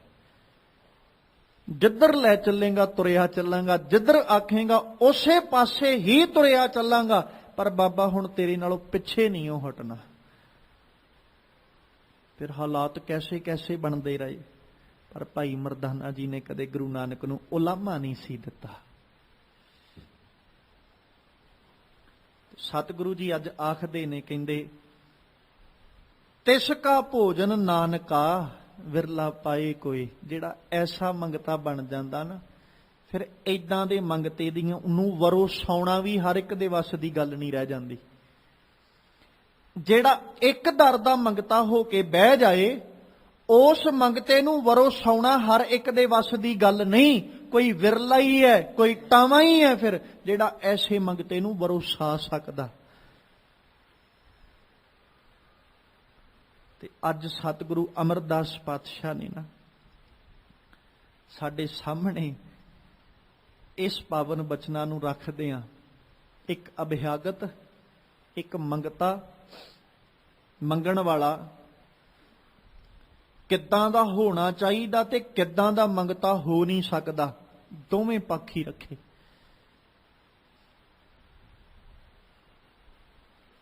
ਕਿਉਂਕਿ ਪਹਿਲੋਂ ਤੇ ਗੱਲ ਕੀਤੀ ਜਿੱਦਾਂ ਦੇ ਦੁਨੀਆ ਤੇ ਮੰਗਤੇ ਹੈਨ, ਫਿਰ ਕਹਿੰਦੇ ਉਹ ਮੰਗਤੇ ਹੋ ਨਹੀਂ ਸਕਦੇ ਜਿੱਦਾਂ ਦੇ ਦੁਨੀਆ ਤੇ ਹੈਨ, ਕਿਉਂਕਿ ਉਹ ਦਰ ਦਰ ਤੋਂ ਮੰਗ ਰਹੇ। ਫਿਰ ਆਖਿਆ ਕਿੱਦਾਂ ਦਾ ਮੰਗਤਾ ਬਣਨਾ ਹੈ, ਤੇ ਜੇ ਉਦਾਂ ਦਾ ਮੰਗਤਾ ਕੋਈ ਬਣ ਜਾਂਦਾ ਉਹ ਤਾਂ ਹੀ ਬਣਦਾ ਜੇ ਇੱਕ ਅਕਾਲ ਪੁਰਖ ਕੋਲੋਂ ਮੰਗਣਾ ਸਿੱਖ ਲੈਂਦਾ ਹੈ। ਤੇ ਜਿਹੜਾ ਇੱਕ ਦੇ ਦਰ ਤੇ ਪੱਲਾ ਅੱਡ ਕੇ ਬਹਿ ਜਾਂਦਾ ਉਹਨੂੰ ਦਰ ਦਰ ਤੋਂ ਕਦੇ ਮੰਗਣਾ ਨਹੀਂ ਪਿਆ। ਤੇ ਦੂਜੀ, ਐਸੇ ਮੰਗਤੇ ਨੂੰ ਵਰਸਾਉਣਾ ਵੀ ਹਰ ਇੱਕ ਦੇ ਵੱਸ ਦੀ ਗੱਲ ਨਹੀਂ, ਕਿਉਂਕਿ ਜਿਸ ਕੋਲ ਜਿੰਨਾ ਕੁ ਹੈ ਉਹ ਓਨਾ ਕੀ ਦੇ ਸਕਦਾ ਹੈ। ਜਿਹਨੂੰ ਆਪਾਂ ਬਾਣੀ ਵਿੱਚ ਇਹ ਪੜ੍ਹਦੇ ਆ ਨਾ ਕਿ ਉਸ ਨਫਰ ਨੂੰ ਜਾਂ ਉਸ ਸੇਵਕ ਨੂੰ ਉਹੀ ਵਸਤੂ ਮਿਲਦੀ ਹੈ ਜਿਹੜੀ ਵਸਤੂ ਉਹਦੇ ਸਾਹਿਬ ਕੋਲ ਹੈ, ਉਹਦੇ ਮਾਲਕ ਕੋਲ ਹੈ। ਤੇ ਜਿਹੜੀ ਵਸਤੂ ਉਹਦੇ ਮਾਲਕ ਕੋਲ ਹੀ ਨਹੀਂ, ਉਹ ਆਪਣੇ ਸੇਵਕ ਨੂੰ ਕਿੱਥੋਂ ਦੇ ਦੇਗਾ? ਵਸਤੂ ਤੇ ਉਹੀ ਮਿਲਣੀ ਨਾ ਜਿਹੜੀ ਮਾਲਕ ਕੋਲ ਹੈ। ਜਿਹੜੀ ਮਾਲਕ ਕੋਲ ਹੈ ਹੀ ਨਹੀਂ ਉਹ ਕਿੱਥੋਂ ਦੇ ਦੇਗਾ? ਜਾਂ ਤੇ ਉਹ ਮਾਲਕ ਪਹਿਲਾਂ ਖੁਦ ਮੰਗ ਕੇ ਲਿਆਏਗਾ, ਫਿਰ ਉਹ ਆਪਣੇ ਸੇਵਕ ਨੂੰ ਦੇਵੇਗਾ। ਇਸੇ ਕਰਕੇ ਧੰਨ ਗੁਰੂ ਅਮਰਦਾਸ ਸਾਹਿਬ ਨੇ ਜਿਹੜੀ ਅੱਜ ਸਿੱਖਿਆ ਦਿੱਤੀ ਨਾ, ਉਹਦੇ ਵਿੱਚ ਸਾਨੂੰ ਅਕਾਲ ਪੁਰਖ ਕੋਲੋਂ ਮੰਗਣ ਲਈ ਸਿਖਾਇਆ, ਕਿਉਂਕਿ ਉਹ ਮਾਲਕ ਦੇ ਘਰ 'ਚ ਹਰ ਵਸਤੂ, ਹਰ ਪਦਾਰਥ ਹੈ। ਉਹਦੇ ਕੋਲੋਂ ਅਸੀਂ ਜੋ ਮੰਗਾਂਗੇ ਉਹਨੇ ਸਾਡੀ ਝੋਲੀ 'ਚ ਪਾ ਹੀ ਦੇਣਾ। ਤੇ ਐਸਾ ਕੋਈ ਪਦਾਰਥ ਨਹੀਂ ਜਿਹੜਾ ਅਕਾਲ ਪੁਰਖ ਕੋਲੋਂ ਨਾ ਮਿਲੇ। ਬਸ ਇਹ ਜ਼ਰੂਰ ਹੋ ਸਕਦਾ ਕਿ ਉਹ ਅਕਾਲ ਪੁਰਖ ਕੋਲੋਂ ਮੰਗਣਾ ਸਾਨੂੰ ਨਾ ਆਵੇ, ਜਿਸ ਕਰਕੇ ਅਸੀਂ ਸਖਣੇ ਰਹਿ ਗਏ ਹਾਂ, ਪਰ ਉਹ ਦੇਣ ਲੱਗਿਆਂ ਕਦੇ ਗੁਰੇਜ਼ ਨਹੀਂ ਜੇ ਕਰਦਾ। ਗੁਰੂ ਅਮਰਦਾਸ ਸਾਹਿਬ ਦੇ ਪਾਵਨ ਬਚਨ ਆਪ ਦੀਆਂ ਰਸਨਾਵਾਂ ਤੇ ਰਹਿੰਦੇ, ਸਾਚੇ ਸਾਹਿਬਾ ਕਿਆ ਨਾਹੀਂ ਘਰ ਤੇਰਾ, ਘਰ ਤਾਂ ਤੇਰਾ ਸਭ ਕਿਛ ਹੈ, ਪਰ ਬਾਤ ਇਹ ਹੈ ਜਿਸ ਦੇਹ ਸੋ ਪਾਵੇ। ਪਾਉਂਦਾ ਉਹ ਹੀ ਹੈ ਜਿਹਨੂੰ ਤੂੰ ਦੇਣਾ, ਤੇ ਜਿਹਨੂੰ ਤੂੰ ਨਾ ਦੇਵੇਂ ਉਹ ਸਾਰਾ ਬਲ ਕਿਉਂ ਨਾ ਲਾ ਲੇ, ਉਹ ਕਿਤੋਂ ਨਹੀਂ ਹਾਸਲ ਕਰ ਸਕਦਾ। ਇਸ ਲਈ ਜਦੋਂ ਵੀ ਪੱਲੇ ਅੱਡ ਕੇ ਮੰਗਣ ਦੀ ਵਾਰੀ ਆਵੇ, ਤੇ ਉਦੋਂ ਇੱਕ ਅਕਾਲ ਪੁਰਖ ਅੱਗੇ ਸਾਡੇ ਪੱਲੇ ਅੱਡੇ ਹੋਣ, ਤੇ ਮੰਗੀਏ ਅਸੀਂ ਉਹਦੇ ਕੋਲੋਂ ਜਿਹਦੇ ਕੋਲੋਂ ਬੜੇ ਰੋਬ ਦੇ ਨਾਲ ਤੇ ਹੱਕ ਨਾਲ ਵੀ ਮੰਗਿਆ ਜਾ ਸਕਦਾ ਹੈ ਕਿ ਗੋਪਾਲ ਤੇਰਾ ਆਰਤਾ, ਜੋ ਜਨ ਤੁਮਰੀ ਭਗਤ ਕਰਨ ਤੇ ਤਿਨਕੇ ਕਾਜ ਸਵਾਰਤਾ। ਦਾਲ ਸੀਧਾ ਮੰਗੋਂ ਕੀਓ, ਹਮਰਾ ਖੁਸ਼ੀ ਕਰੈ ਨਿਤ ਜੀਓ, ਪਨੀਆਂ ਸਾਧਨ ਨੀਕਾ, ਅਨਾਜ ਮੰਗੋ ਸਤ ਸੀਕਾ, ਗਊ ਭੈਸ ਮੰਗੋ ਲਾਵੇਰੀ, ਇੱਕ ਤਾਜਨ ਤੁਰੀ ਚੰਗੇਰੀ, ਘਰ ਕੀ ਗੀਹਨ ਚੰਗੀ, ਜਨ ਧੰਨਾ ਲੇਵੈ ਮੰਗੀ। ਬਸ ਉਹਦਾ ਕਿਤੇ ਆਰਤਾ ਬਣਨ ਦੀ ਜਾਚ ਆ ਜਾਏ, ਉਹਦੇ ਦਰ ਦਾ ਮੰਗਤਾ ਬਣਨ ਦੀ ਜਾਚ ਆ ਜਾਏ, ਜਿਹਦੇ ਕੋਲੋਂ ਹਰ ਵਸਤੂ ਹਰ ਪਦਾਰਥ ਵੀ ਮਿਲ ਜਾਂਦਾ, ਤੇ ਉਹਦੇ ਕੋਲੋਂ ਮੰਗਣਾ ਵੀ ਇਹ ਆ ਜਾਏ, ਮੰਗਣਾ ਮੰਗਨ ਨੀਕਾ ਹਰ ਜਸ ਗੁਰ ਤੇ ਮੰਗਣਾ। ਫਿਰ ਅਭਿਆਗਤ ਦੇ ਜੀਵਨ ਦੀ ਨਿਸ਼ਾਨੀ, ਤਿਆਗਣਾ ਤਿਆਗਣ ਨੀਕਾ, ਕਾਮ ਕ੍ਰੋਧ ਲੋਭ ਮੋਹ ਤਿਆਗਣਾ। ਆ ਜੇ ਇੱਕ ਅਭਿਆਗਤ ਦੀ ਜ਼ਿੰਦਗੀ ਦੀ ਨਿਸ਼ਾਨੀ, ਇਹਨੂੰ ਕਿਹਾ ਜਾਂਦਾ ਅਭਿਆਗਤ, ਜਿਨੇ ਆ ਕੁਝ ਛੱਡਿਆ ਤੇ ਜਿਨੇ ਮੰਗਿਆ ਕੀ ਹਰ ਜਸ ਗੁਰ ਤੇ ਮੰਗਣਾ। ਖੈਰ ਸਤਿਗੁਰੂ ਰਹਿਮਤ ਕਰਨ, ਕਿਤੇ ਮਾਲਕ ਪਰਮੇਸ਼ਵਰ ਦੇ ਅੱਗੇ ਪੱਲੇ ਅੱਡ ਕੇ, ਝੋਲੀਆਂ ਅੱਡ ਕੇ ਸਾਨੂੰ ਵੀ ਮੰਗਣ ਦੀ ਜਾਚ ਆ ਜਾਏ, ਤੇ ਉਹਦੇ ਅੱਗੇ ਪੱਲੇ ਅੱਡ ਕੇ ਸਦਾ ਮੰਗਦੇ ਰਿਹਾ ਕਰੀਏ। ਵਿਸਰਨਾ ਹੀ ਦਾਤਾਰ, ਵਿਸਰਨਾ ਹੀ ਦਾਤਾਰ,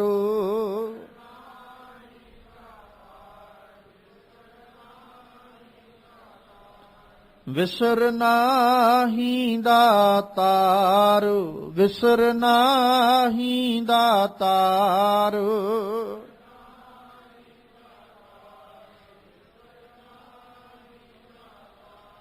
ਆਪਣਾ ਨਾਮ ਦੇਹੋ, ਆਪਣਾ ਨਾਮ ਦੇਹੋ,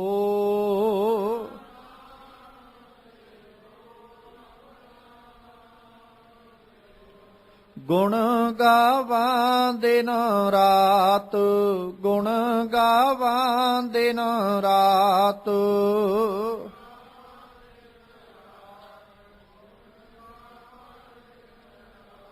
ਨਾਨਕ ਚਾਓ ਇਹੋ, ਨਾਨਕ ਚਾਓ ਇਹੋ,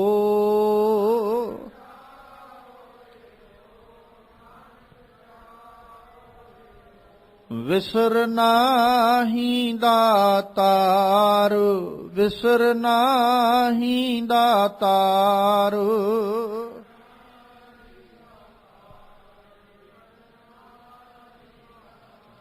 ਆਪਣਾ ਨਾਮ ਦੇਹੋ, ਆਪਣਾ ਨਾਮ ਦੇਹੋ,